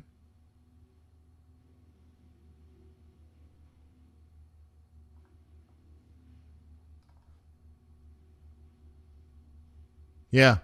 Well, you know, those guys are very popular. The YouTube live streamers. And I'm not sure why. I'm not sure why, actually. It's kind of interesting. I don't do a very good job of marketing. But I like trading. You know, when I wrote my book 15 years ago or whatever it is, people are like, this is the worst book ever written. It's horrible. I'm like, dude, I'm not a professional writer. I'm a trader. Like, what do you want? Right? You think I'm Robert Frost? You want some poetic currency trading book? I mean, like, dude, I get it. I'm a trader. It's the first book I ever wrote my entire life. It took me over a year to write it. It can't be the worst book ever written. Seriously? There's some pretty bad books. Mine's the worst? Well, at least it's special, I suppose. Right?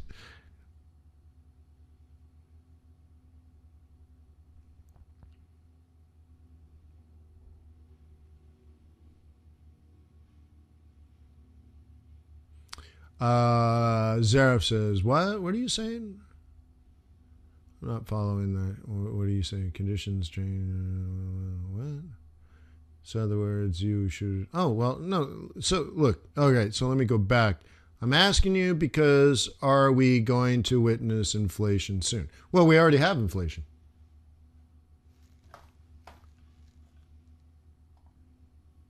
So, let's tackle that.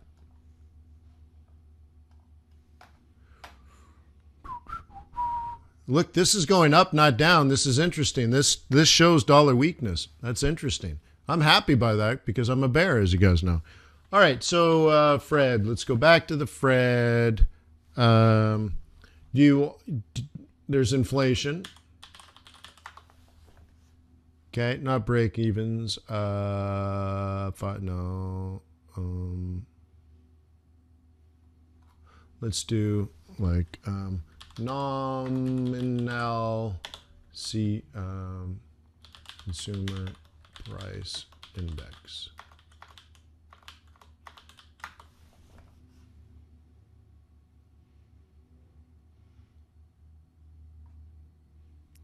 Why would they show me Kenya? So let's just do CPI. I'm overcomplicating it. All urban and total items from the United States. Okay, look. Let's zoom in here. Look, we have inflation. Okay? But let's talk about this.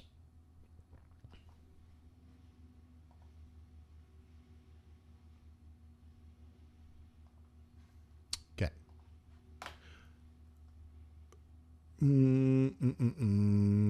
All right. So we have no.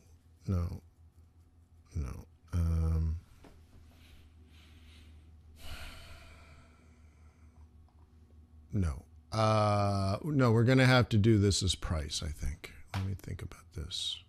So dollars, quantity. Okay. 1, 2, 3, 4, 5 trillion, billion, whatever.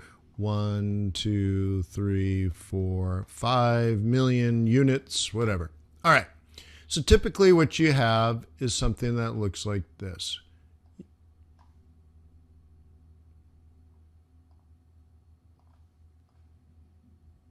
Okay. Cool. Label your chart. This is demand. Why is it demand? Well, when prices are high, demand is low. So when price is at 5, only 1.5 will be demanded, quantity of 1.5. But if price drops to 2, people will do 4.5. So as price falls, more and more quantity is demanded. But at one point, or let's say at $2, suppliers don't want to really make it. It's not very profitable, so they don't really want to do it. So you need to have an equilibrium. So this is supply 1 and demand 1. Now the Fed could come in and push money into the economy, and what they want to do is like change this to demand 2. Okay? So they increase demand from 3.5 to 4.5. Okay? And therefore, what happens? The equilibrium now pushes prices up, which is inflation. Okay? Cool. Now, right? But that's not what we have right now. That's what the Fed can control, demand. Can the Fed... Okay, so let me discuss this from a different point of view. If you go to a BMW dealership right now, they don't have any cars. They sold all their cars.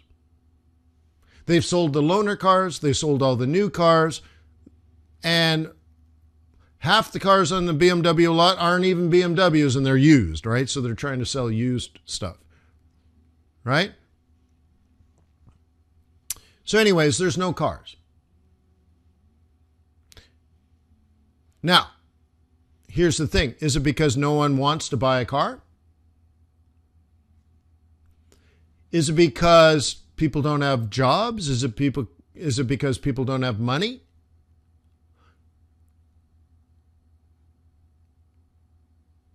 The thing is, it's not demand. There's tons and tons and tons of demand for cars right now. The used car market, prices have gone up 50%. Why? There's no new cars to buy. The only cars you can buy are used cars. So, there is a shortage of supply. Okay? So, this is a normal market, but now there's a shortage of supply. Okay? The market can sell 3.5 right now. They're only selling 2.5. What happened to price? Price also went up. Quantity went down from quantity 1, which is the equilibrium quantity, to quantity 2. There's just no cars. So if the Fed comes out and continues quantitative easing or lowers interest rates to negative, will that impact the number of BMWs sent from Germany to the United States? Will this, right? Well, the question is, well, why isn't BMW making cars? They closed the factory because of COVID. So if the Fed comes in and lowers interest rates to negative like Europe did, will that solve the supply chain problem? No, but you will get inflation. If the government gets out of the way, what will happen is these high prices will make it very profitable for BMW if they can actually get cars to the BMW lot. The sales guys will just call people like, we finally got some new inventory. Boom, they'll sell them all in one day. Boom, sold them all at full price. No sales, no incentives. Right? $450 for carpet. For floor mats, $450. Okay? Full price. And they'll sell them and sell them and sell them because demand is higher than supply. Okay? But at some point, all the buyers will get new cars. And supply and demand will find equilibrium. And we'll go back normal and price will now fall back to the equilibrium price. Okay? And we won't be at a shortage and supply will meet demand. Has nothing to do with the Fed.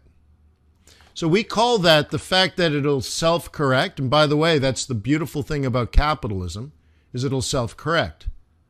It's when the government gets in the way and ruins it. Okay? So anyways, it'll correct, and we call that transitory. So we have high inflation right now. Lumber prices are up. Copper prices are up. Wheat prices are up. Iron ore prices are up. Shipping costs are up. Okay, I just bought something from China, and it the very next day it was shipped. Your item has shipped. Will take 2 months to get here. Why?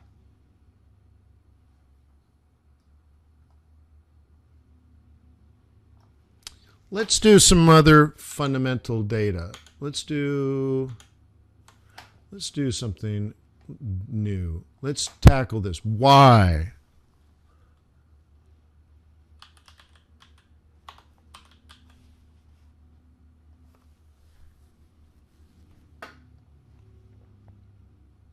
Baltic Dry Index. Currently at 4,000. You're like, is that good? Is that bad? What? I don't know what this is, Wayne. Let's see if it'll let me zoom out. Okay, let's take a look. It used to be 400. It's now 4,000. That seems to be a big jump. Went from 400 to 4,000. What is this? This is the price. It's an index, but think of it as price of shipping.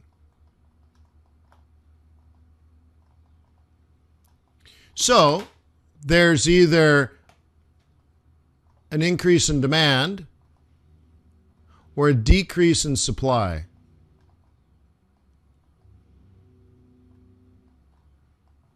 Okay? It's either a shift this way in demand for ships to push prices higher, or it was a decrease in supply of ships. Typically, the decrease in supply of ships has to do with scrapping. So there's a whole business cycle of when do you make new ships, when do you scrap the old ones, and then when do you replace them with new ones again. There's a whole business on this, and you can trade and make money doing it. It's great. So the issue is there is an increase in demand, especially compared to COVID, but there's actually a shortage of ships, but not because they scrap them. The ports in China have less workers right now because of COVID-19. It takes much, much longer to unload and load ships of iron ore and coal and grain and even apparently Porsche Halo headlights. So it's taking longer and longer. So off the coast of Shanghai and Beijing, there are ships at sea waiting to unload, and there's lots of them. So the ports are full of ships, and there is a backlog, dozens and dozens and dozens and dozens of ships moored just moored outside the port, waiting to go in and unload. So prices have gone up. The Fed can't do anything about that. This is all supply side. So you got to be very, very, very, very, very careful.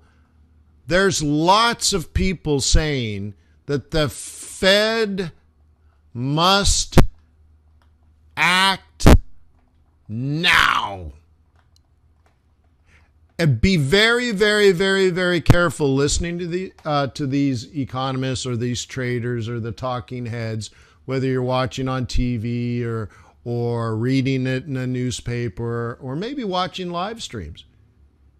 they actually don't understand the economics. They have an elementary level of understanding of inflation's high, the Fed can do something about that. No, they literally don't understand. So just be careful of who you listen to, because it makes sense. Oh, inflation's high, the Fed should act. They should taper, they should raise interest rates and get inflation back to normal. They don't understand. You just have to say, okay, that worked in ninth grade, bro. But you can't call yourself an economist, okay? Because it's just simply not correct.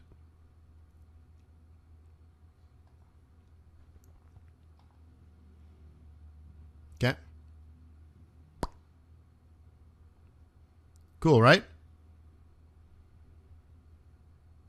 By the way, here's how to position trade. This is a sell zone for last year, and this was last year's projected low. Little front run here. This year's projected high. This is an exit. This is an exit.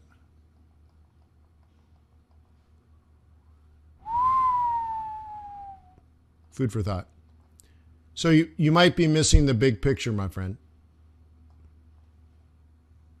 Hey, have you guys clicked like? I haven't even asked you. Have you guys clicked like?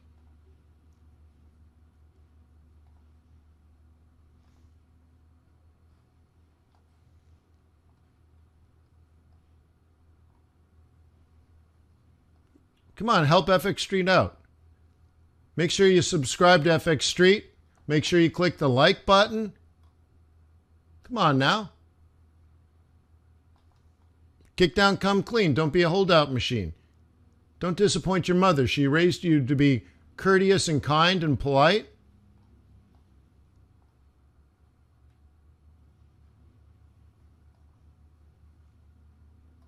There's 7 thumbs down. I just gave you a Harvard education for free. Cost me the same as a yellow Lamborghini.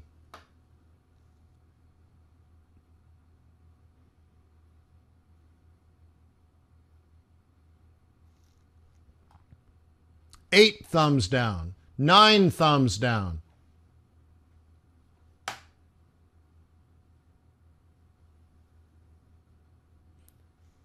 Thank you for your interaction.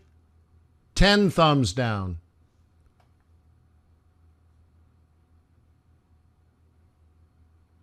Hey, good morning, Zach. How are you?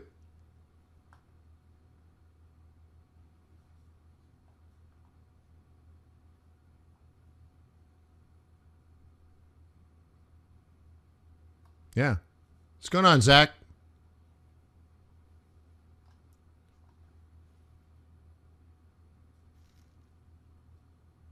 Thank you for that, by the way.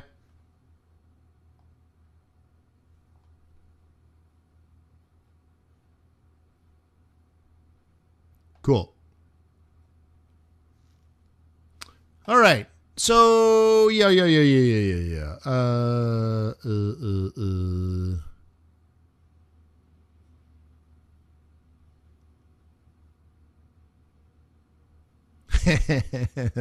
Yeah, thanks, guys.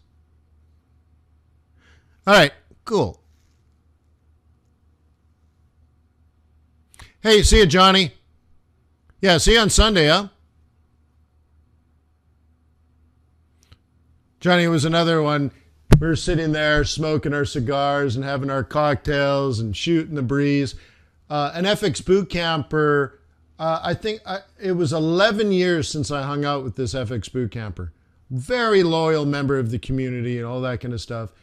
And I said, hey, I'm meeting with members of FX Bootcamp, and I'm going to be in town. You should come out. And it was so good to see him. And it's great to see someone that I've known for 1 year and someone I've known for 15 years as Forex traders. And they're sitting there for at least an hour talking with each other.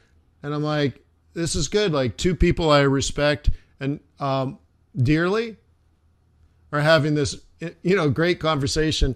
and everyone else is having their cocktails and cigars. I'm like, it's so good.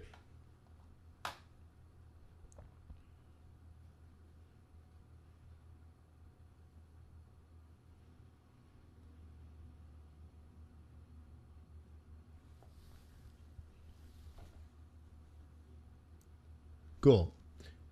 So anyways, we almost 200 thumbs up. So thank you very much. I appreciate that.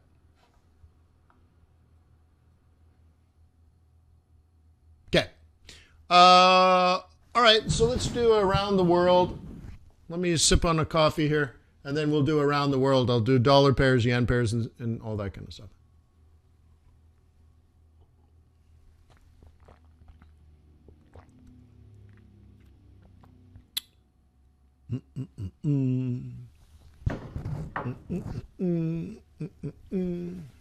Thank you. That's really cool. Thank you, everybody. And remember, this is what we're all doing here is thanking FX Street for being a host again for the 185th month. So anyways, thank you, FX Street.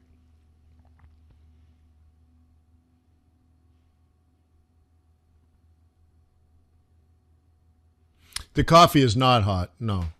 All right. What happens is the ghee congeals. So I just drank a cold coffee, and it was like gulping down coffee and melted butter, but like slightly solid melted butter. Anyways, let's go back to the indices first. Dollar has weakened and is now, maybe some profit taking going on. Yen is strong, and that is what I would expect. Dollar weakness is not what I would expect. Yeah, Jim, I guess it'd be like drinking coffee with egg white in it. Yeah, that'd be it. Okay, so I would expect dollar strength and yen strength.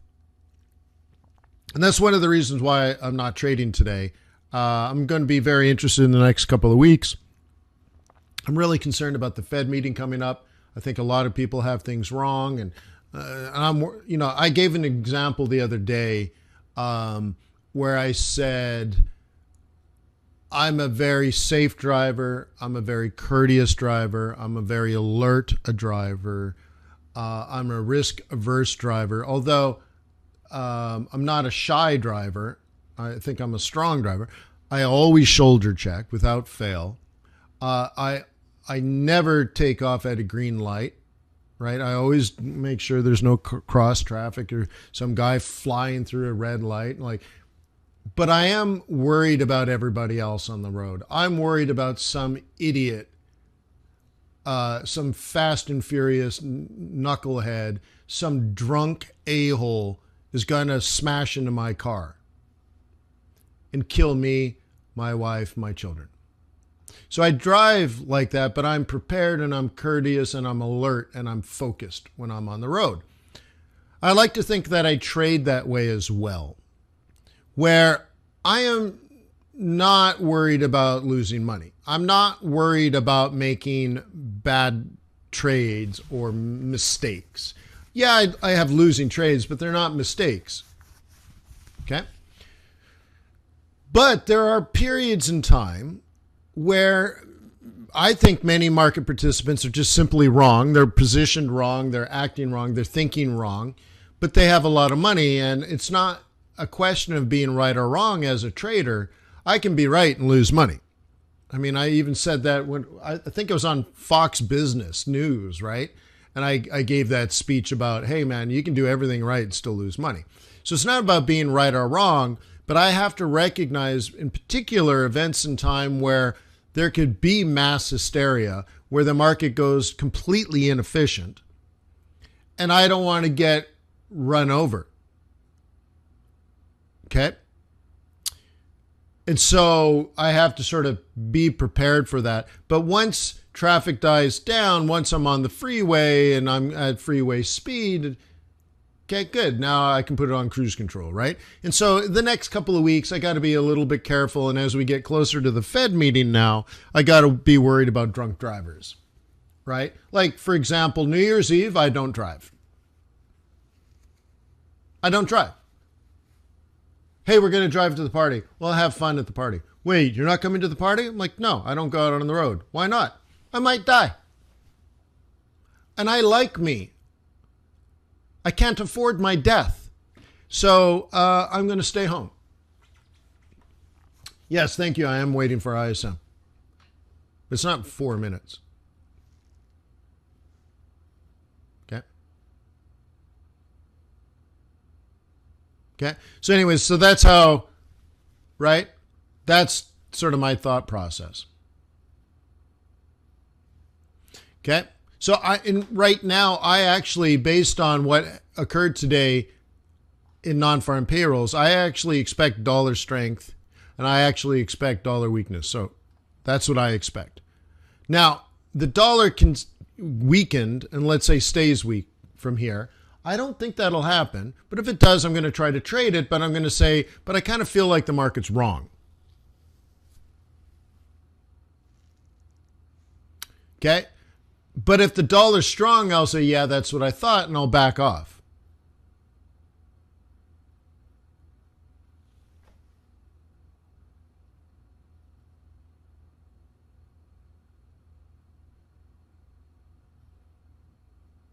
Okay. So anyway, so I expect dollar strength. I was worried about dollar strength 3 days ago. So now that we actually got the news, now I'm doubly concerned. And I'm not going to lose money on the way down. But I believe, quote unquote, it's transitory. And within 3 weeks, I'm dumping the dollar again. So it's not on the fence, it's timing. So I think of it more like a sniper staring down the target through, the scope. And there's other people walking around and I'm like, oof. A little too crowded, don't want to take the shot. And then there's traffic driving by, so I'm like, ooh, I don't want to accidentally pull the trigger and hit the side of a truck that drives by and then scare off the target.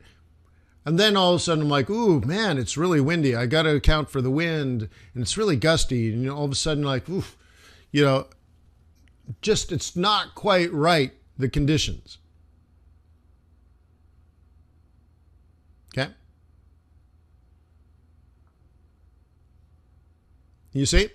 So it's more like that where between now and the Fed meeting, I have to be wary of the USD being strong and I'm a bear. So I have to be careful of that. I don't want to buy Aussie right now because I think it's going to come down. I don't want to buy Kiwi right now because I think it's going to come down. I don't want to buy CAD right now because I think it's going to come down. Cool. If dollar's strong, euro's coming down. You have to understand that. If dollar's going up, yen will be strong. But see, I'm selling yen, I'm selling dollar, I'm buying CAD, I'm buying Kiwi, I'm buying Aussie, I'm buying pound, I'm buying euro. I'm not trading Swissy recently. And right now, my spider senses are tingling.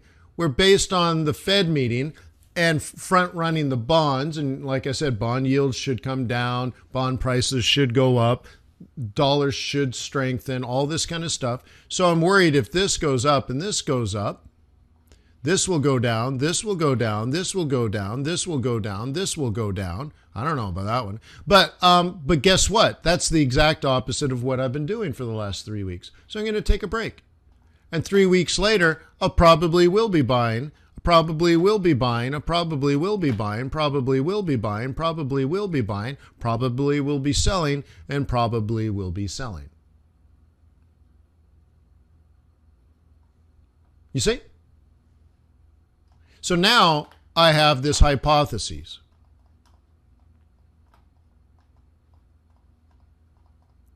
Okay?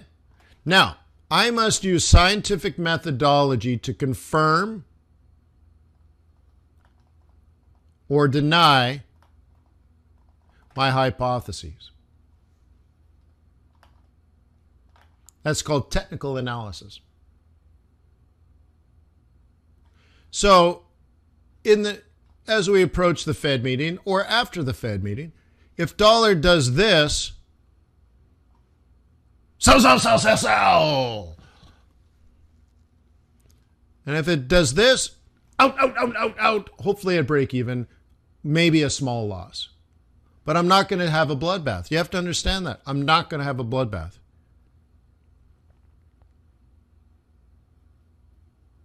Okay?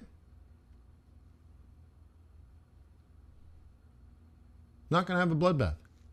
Why would I have a bloodbath? Okay? So it's like the analogy of the farmer. I understand right now that the next 2 weeks might not be my weeks, but I'll try.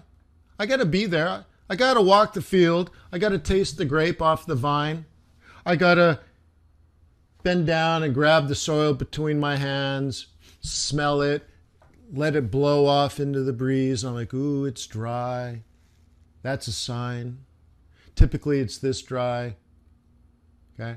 But it's when the first chill comes in at night, and maybe that creates a little dew. So maybe tomorrow, if I pick up this dirt and I smell it, it'll smell earthier than it does now. Now it smells dusty, but what if it smells earthy? And then I hold it up to the wind and I toss it and just falls straight to the ground. It's got a higher moisture content than yesterday. That's the sign I'm looking for. Now's the time to harvest. It was cool last night. Moisture formed. That's my sign. All right, get the 300 workers out in the field right now. We need to start picking now. And you hit the alarm, right? Get everybody working now. Not yesterday, today. So that's kind of what I feel like I do. In this case, like, so if this does go up, cool. Every day I'll go out in the field, smelling the soil. Are these, right? Are these the best conditions? Okay.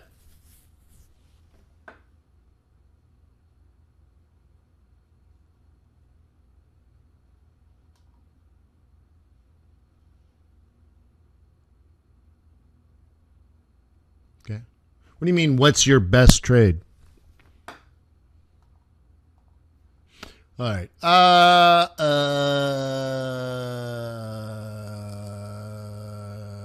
Let's go back to that euro dollar, this setup that we had here.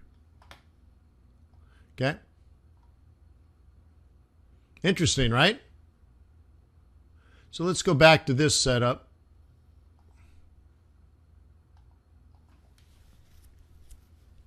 Okay. What did we know? This is the high volatility entry. This, right? Do you remember doing this? This is where bulls will buy. This is the high volatility event driven strategy. Okay. This way. And this is where bears will sell.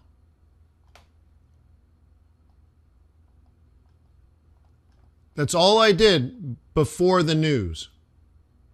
I think those are important price levels. What do you think?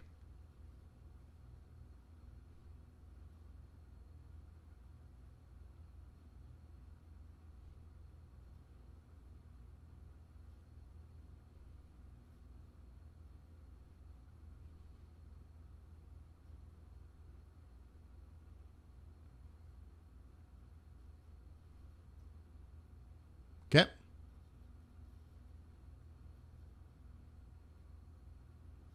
What do you think? Were these important levels?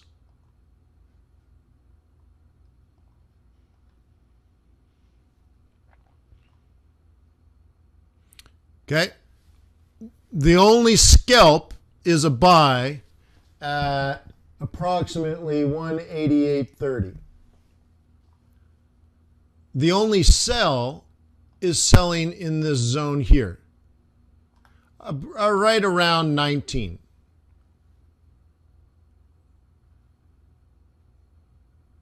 And the only buy is 18.50. So there's a buy at 18.50. there's a buy at 19, and then there's a buy at 88.30. So one buy has worked all right, one sell has worked all right, and that's that. Okay.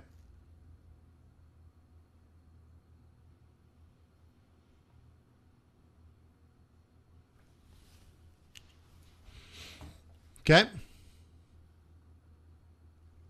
It's nice to have those levels in advance, right? All right, we have 6 minutes to ISM. The Fed is worried about employment.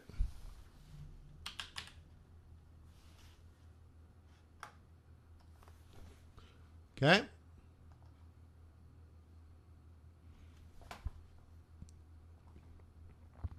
So this is what we're looking at. ISM services. This is last month, by the way. And what you want to look for to determine whether the Fed is going to taper or not is the employment subcomponent. Nice, right? Okay. It was 49, now it's 53.8. Big percentage gain. It's growing, but it was contracting, sorry.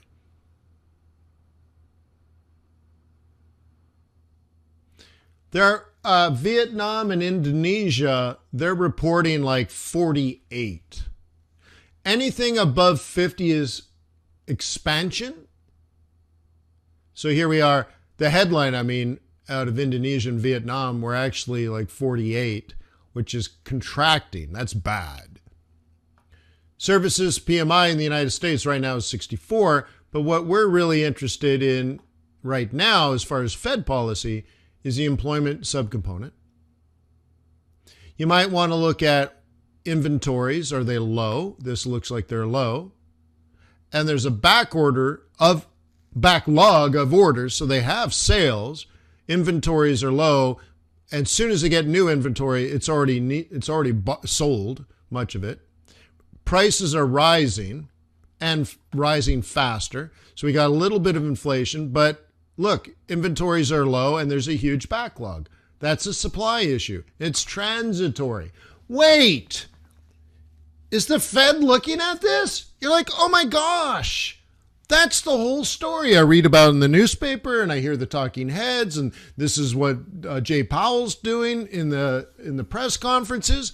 Look, you have all the same information that the professionals have. Wait, there's a shortage of inventory. It's contracting. There's low inventory and a huge backlog of orders. So prices are high.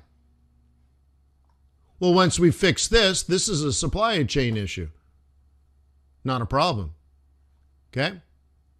Right now, the services industry is hiring. Okay? Cool. And they do all these other things. So this was last month, by the way. So if you do a little bit, like that took me 2 minutes? You can have more information at your disposal than 95% of retail traders, right? You'll have a better understanding than 95% of retail traders that simply show up and say, hey, what's going on, fellas? What are we doing today? Are we gonna sell the dollar or are we gonna buy the dollar? Like, dude, just people like that, traders like that are liquidity events.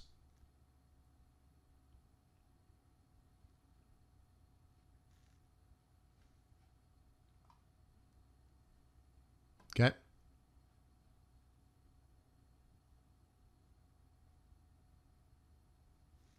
Okay. So anyways, the new one's going to come out and we're going to read it. And it's going to compare the month we just looked at with the new data. How exciting, right?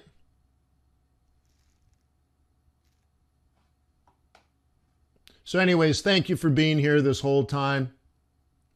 Thank you for the positive energy that you're putting into this. This is a long webinar.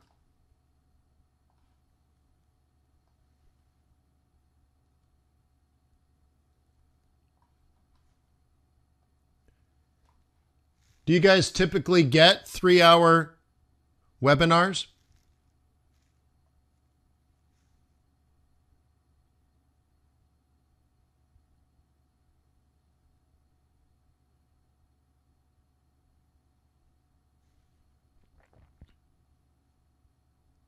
No. You know, today I expect to have 12 workers working on my property today. There's going to be an excavator. There's going to be a bobcat. There's a crew building forms to pour concrete, so that concrete crew is going to be here. There's a crane operator coming. I have a delivery truck coming sometime today, and my fridge is 650 pounds, so I'm going to need to pay people to take it off the truck, get it down the driveway, get it into the house, take the other one out. I'm doing my best to prop up this economy. There's going to be 3 or 4 or 5 people building a deck. There's a couple of people coming in and working on trim in the house. Crazy. There's going to be a flooring guy.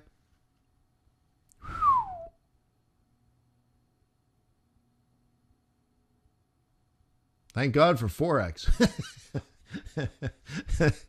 Yeah. Well, no, what I did, Cisco, is I found someone that had a showroom in North Carolina that had the exact commercial fridge that I was looking for. So I canceled the one that I bought 6 or 7 months ago and paid that guy money and then had it shipped out here. Because I literally pulled it out of the showroom. It's the only thing I did. But that's like the BMW guys selling the courtesy cars. I was just at BMW and they didn't have any courtesy cars. And I'm like, what, is it busy? And they're like, no, we sold them all because we don't have any cars. We sold everything. All right, so July.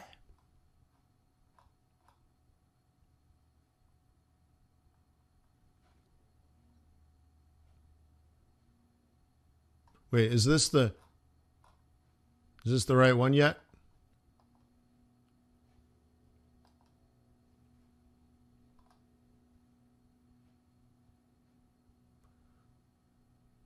No, it's right.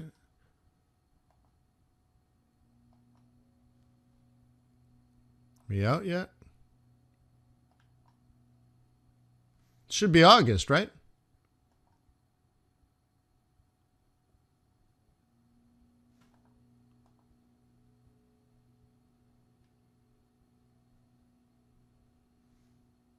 Am I wrong? It should be August, right? They don't update their website in real time?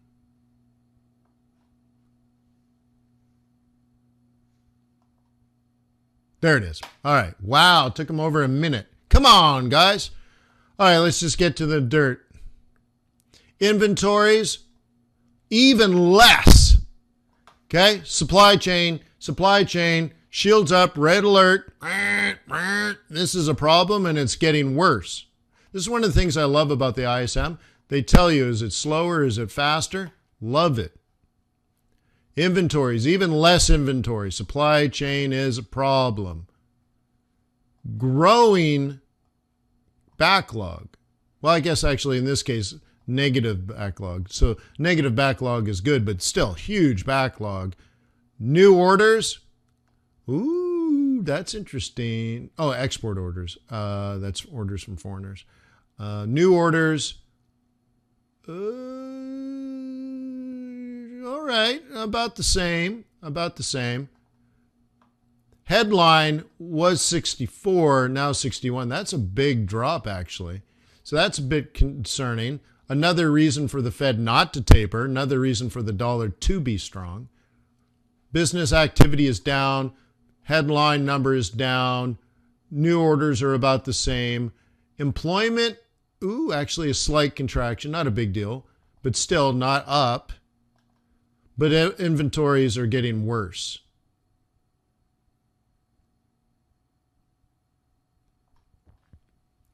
And less exports.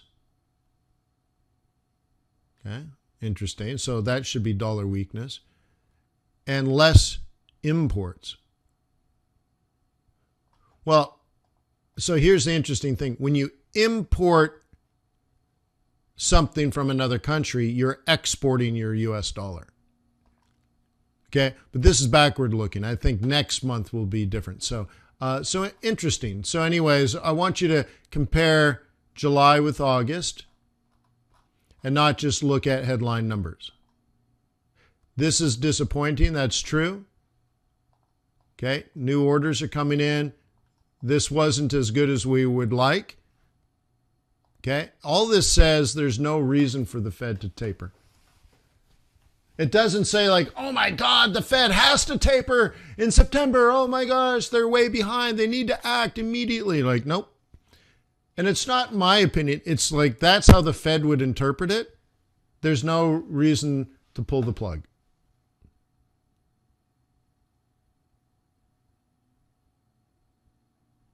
Okay? You guys understand that? That's where we're at. So no reason, based on non-farm payrolls today, no reason for the Fed to announce a taper this month. Based on ISM services subcomponent analysis for the service sector, okay, there's no reason to pull the plug on tapering. There's no reason to taper in September. So they're going to say, we're going to wait a couple of months. We're going to wait for unemployment benefits to go away. We're going to wait for people to start paying their rent or being booted out of their apartments. We're going to wait for all these risks. We're going to wait to see how COVID-19 is going to go. Okay? So part of my analysis of Jackson Hole had to do with the idea that they decide to do it virtually anyways. I'm like, boom, right then and there, they're telling you they're worried about COVID. So there's real risks here that say, the Fed could wait and just to see if there's another surge this winter. Right? They can say, I wonder if a whole bunch of people get sick during Thanksgiving. So maybe in December they don't taper in December. But there's no reason, according to statistical analysis of fundamental data and systemic risk that still exists, there's no reason for the Fed to announce a taper.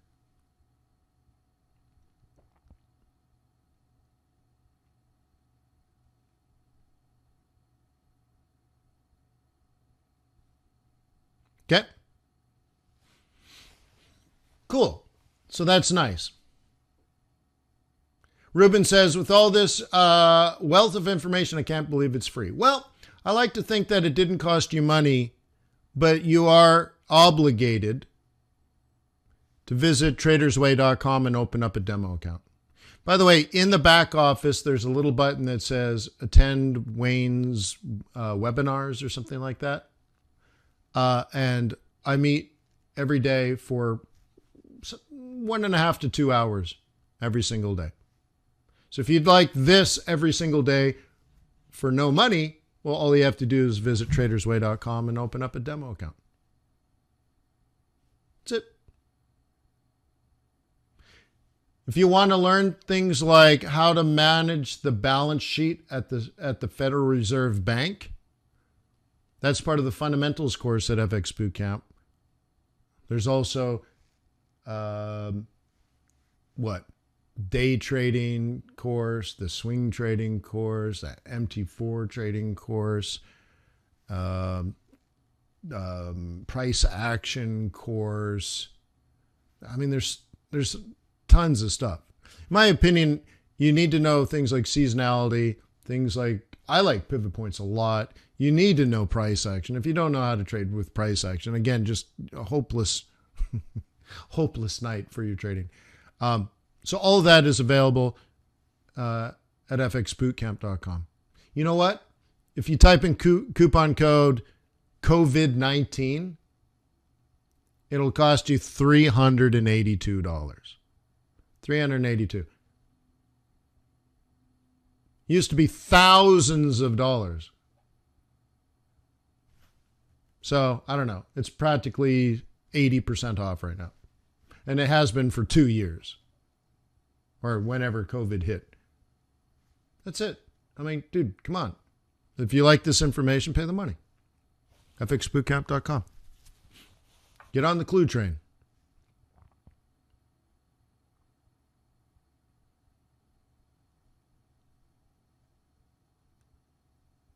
See, so JC says, what is the reason the dollar is getting stronger than the euro right now? I thought negative result in NFP would result in weaker against, no. So here's the thing. And JC, I'm going to be blunt. You just simply don't understand. You're wrong. Your whole thought process is wrong. So again, I'm not here. I just gave like a 2.5 to 3 hour lecture on macroeconomics and fundamentals and all this kind of stuff. You need to take the course because your thought process of like, this is good and that's bad, so therefore these things should happen, they're wrong. They're just simply wrong. There's no other way of saying it. So you're missing a giant piece. So let's burn through the charts and then we'll call it a day. Okay. So right now we have oil trapped. I'm fundamentally bullish. Okay. Fundamentally bullish on oil. So the job is to buy the dips. Okay. Right now we're stuck on pullbacks here. And we have this idea of up, down, buy, up to maybe somewhere up in here, 75, down, buy, and then up. Okay. This was us in the summer trying to identify support so that we can then be prepared for the higher high. Oddly enough, this happened the third week of August. Okay. Oddly enough, July 1st. This is the day we thought the market was no longer going to be bullish. And this was the week we thought the market would become bullish again. How many people agree with that? This is the week we thought the market would likely become bullish again. This week, we thought the market was not likely to be bullish anymore. And before, it was bullish, then not bullish, and then bullish again. Yeah, that's cool. That might be helpful to your trading if you can think that far in advance. Okay? You got to remember, I was training people in March for this behavior.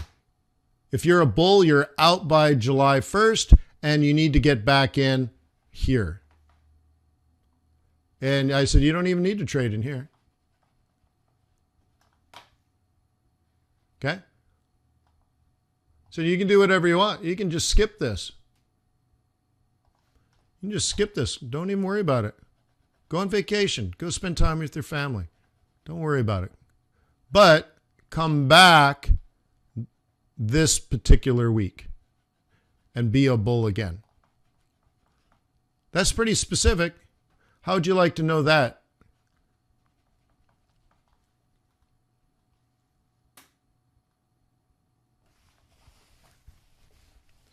Yes, Zarif, I think the dollar is going to get strong. I've said it 10 times. Okay. Gold. Okay, so last week, was it last week? No, it was earlier this week. Okay, here's last week. Sorry, let me back up a little bit.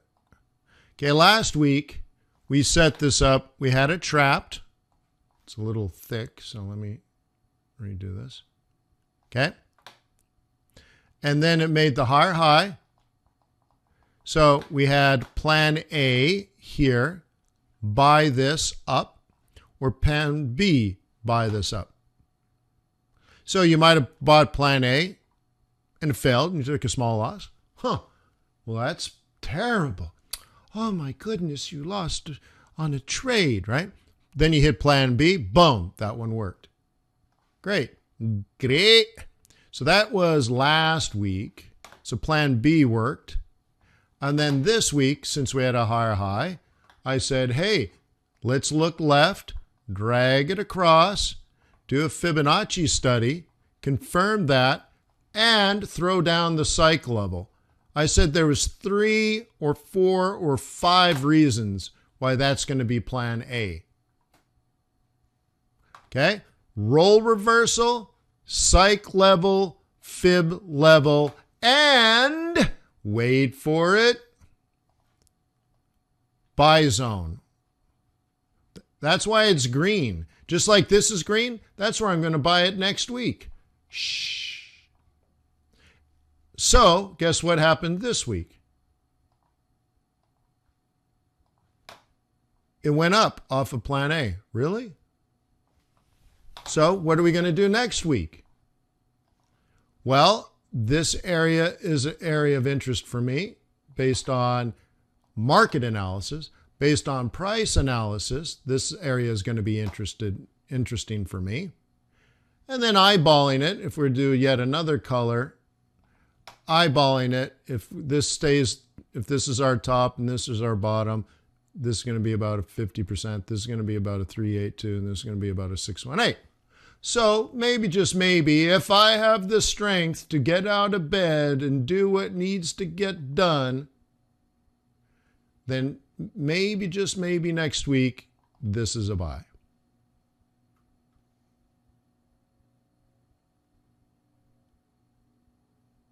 Whale oil B.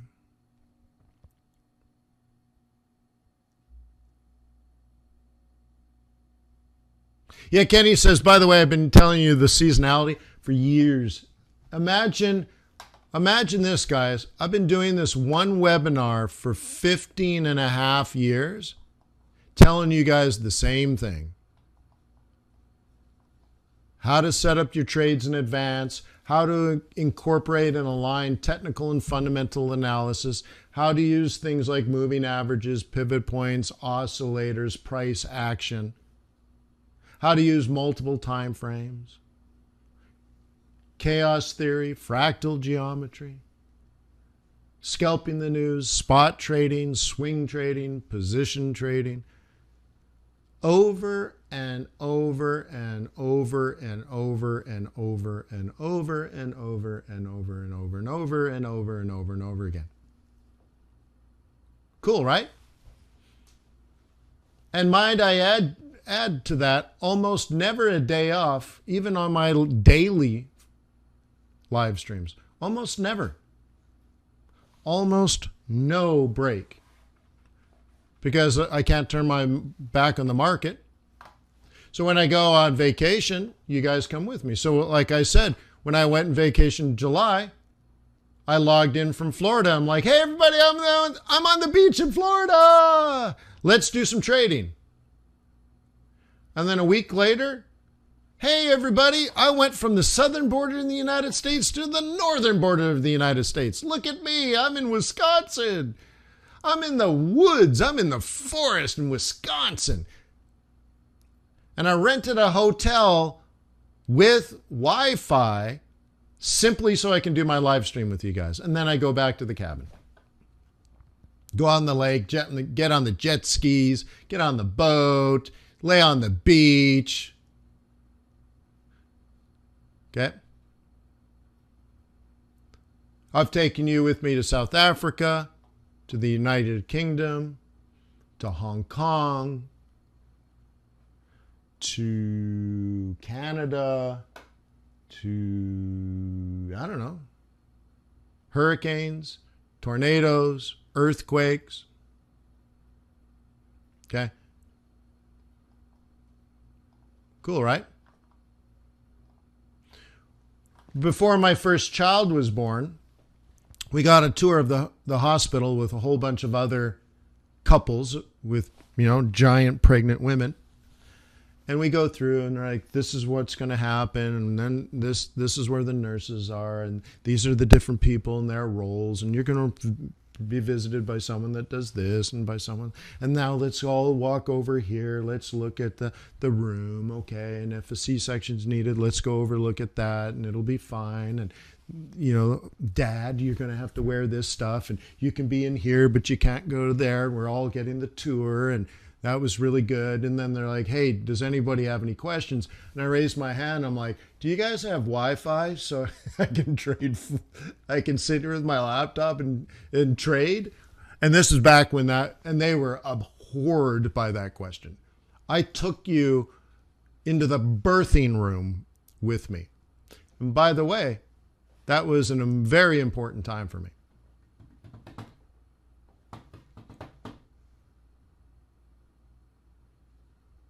Okay. My wife is screaming, it's coming, it's coming, it's coming. And I'm like, wait, I'm on a pound yen trade. Let me get my stop set. Right? Yeah.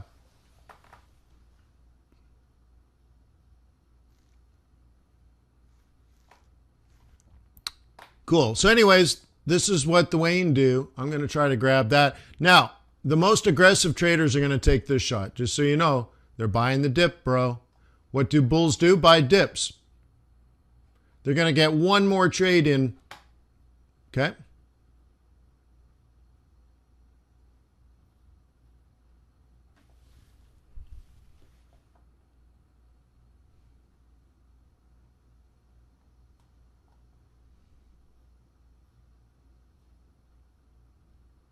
John, you visit tradersway.com, open up a demo account, and the button to my daily live stream, which I will be doing Monday, is in there. So I'll see you Monday. If you guys join FX Bootcamp and you pay the $382 for the training courses, then it'll say, hey, do you want to join the live trading group and meet with Wayne once a week live to set up trades and do group work and get feedback on your trade plans? It's an amazing group, by the way. Absolutely ridiculously amazing. It's a whole $99 a month. It's probably, I would guess that FX Bootcamp is now one of the cheapest services out there. I dropped everything by 80-90% because of COVID. So, like, you guys should join. That's all I can say.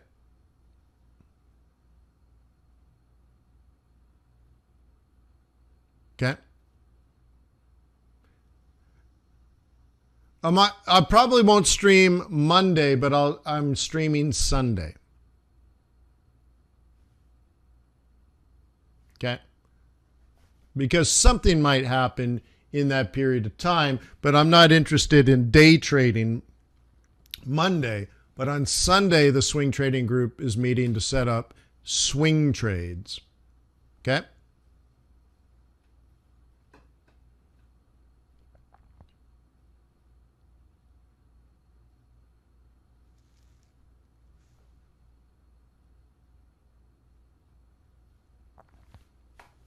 Well, it's actually quite silly, Mark, right? The price is actually quite silly. So, yeah. So it shouldn't be a hindrance is all I'm saying. All right, so let's do that. Let's take a look at these yens. And the yens are back, which is good. Gouda. Let's kind of analyze this stuff here. Okay, we have a top going. Let me change this. Let's start with monthly pivots. Let's do position trading. I'm a bull, so I'm going to look at it from a bullish point of view. And a bullish point of view was on September 1st, this was a buy opportunity. Okay? And I bought that actually. Cool. And I got out here on Wednesday? Last night? Oh, I jammed the stop Wednesday, but I got knocked out, I think, last night. But anyways, so I'm out of that trade. But the point is, This is the buy zone. I have this set up as a bull. Okay, you see this? Projected buy zone. I have this set up for a bull, so there is no bearish trade plan. There's no bearish setup. And based on what I see currently, the target is 155.55, let's say. Okay, right in there, 155.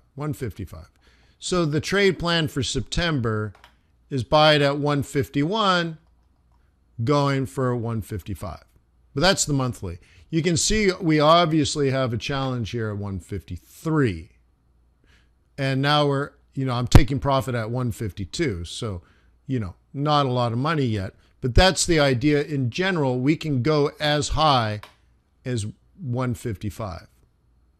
I'm also open-minded to this nonsense. I just hope it doesn't exist. I hope it doesn't happen.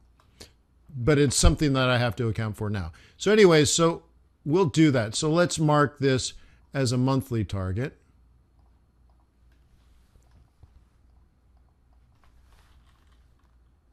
Okay.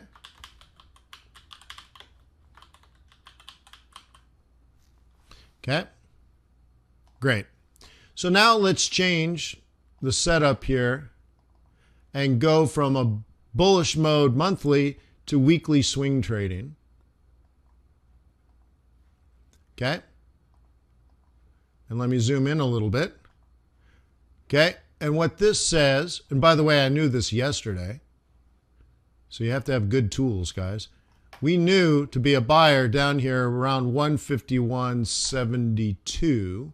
So now the plan is to buy a dip around 152. Okay. Or some change, 152 to 151.75. And next week's target is 153, which is the giant challenge. We know bears live there, so I got to worry about that. So right now for next week, buy it at 151, 152, going for 153. So sorry if it lifts off and it's bullish again next week. There's only 100 pips in it, which kind of sucks for a pound yen trade. Okay, great. So let's dive in further. Okay, and let's do a day trade now.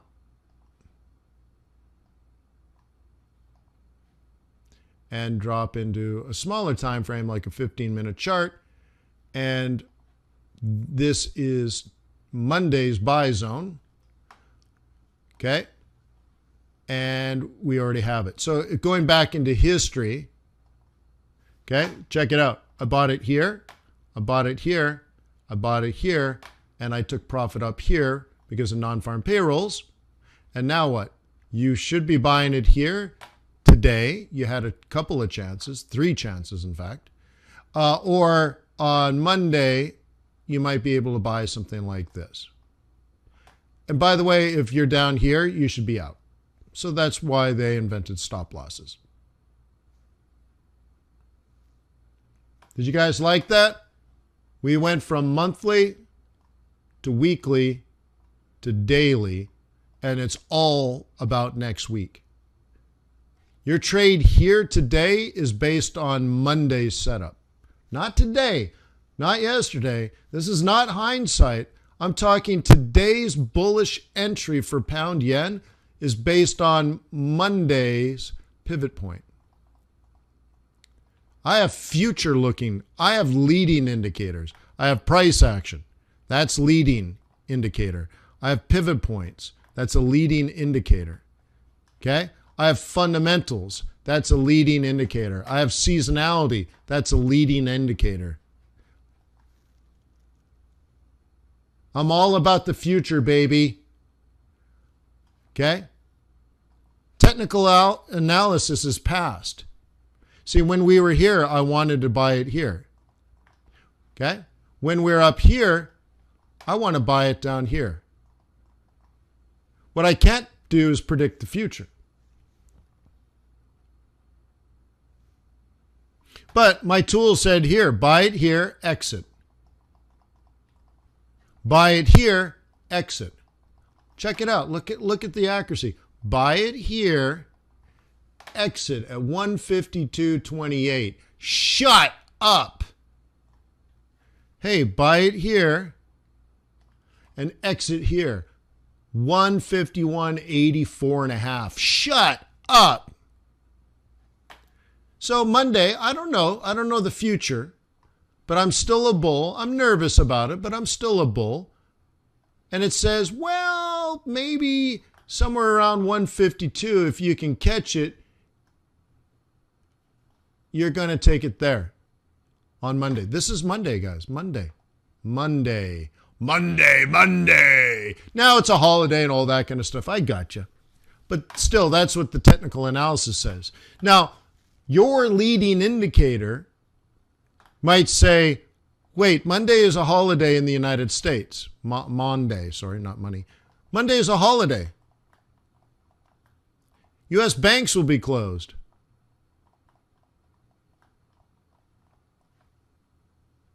Right?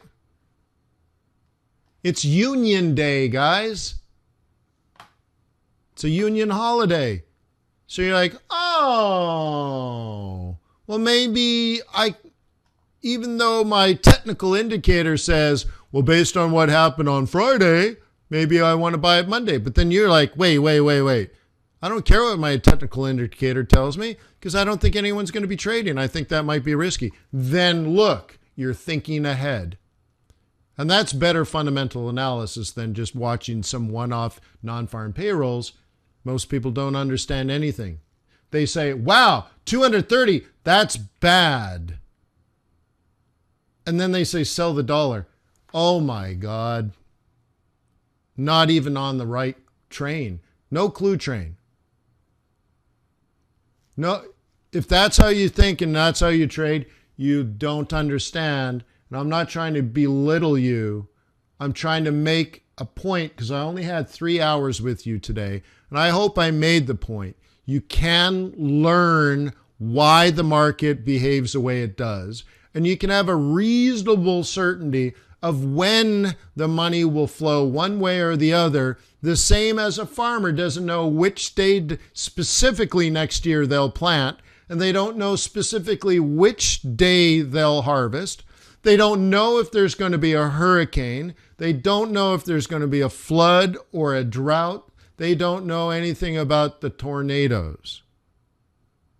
But they're like, well, it's La Nina. Well, that'll be helpful. But they have a general idea of knowing how to deal with those things. And they have a general idea of when to be ready, willing, and able. So if you're a farmer and you're like, I think I need to plant seeds today, I wish I had repaired my broken down tractor. I wish I had tilled my field. I wish I pulled all the rocks out of the ground and got rid of them so the soil was ready for me to plant. I wish I had ordered seeds. But today is the perfect day for planting. Well, obviously, you have to be ready, willing, and able to do your job and do your job well. You will have to till the field, maintain your tractor, order the seeds. So that on the right day, and you have a general idea of when that's going to happen, then you go out to the field and you look around and you say, not today, but soon. A couple days later, you're out in the field and you're like, this is perfect. What a glorious day for planting. And then you move forward and you do your job well. And people rely on you to do well. Your family needs the income. They need to learn things like hard work and discipline, and they learn from watching you. You're actually creating a legacy for future generations, but ultimately the world needs you to produce and be productive.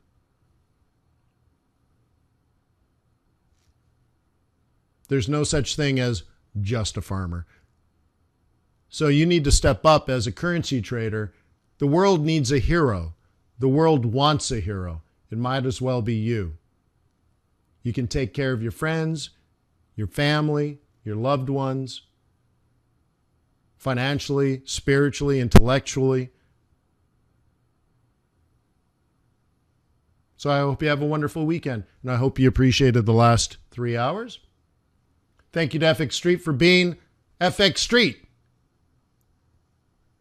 15 and a half years of this one webinar. That's really cool. Thank you, moderator, for being such a wonderful moderator. And for everybody here, I hope to see you over at tradersway.com. Open up a demo account. Takes you 30 seconds, probably less. And I'll see you on Monday. And for those that want to learn how to trade with me, learn with me, from me, with other like-minded people, we do lots of live group work. It's really something fantastic. Join FX Bootcamp. It's not a lot of money. Peace on earth. May the pips be with you. May your profits be above average. Thank you again to FX Street, and thank you to you guys for everything. In particular, you're positive and wonderful.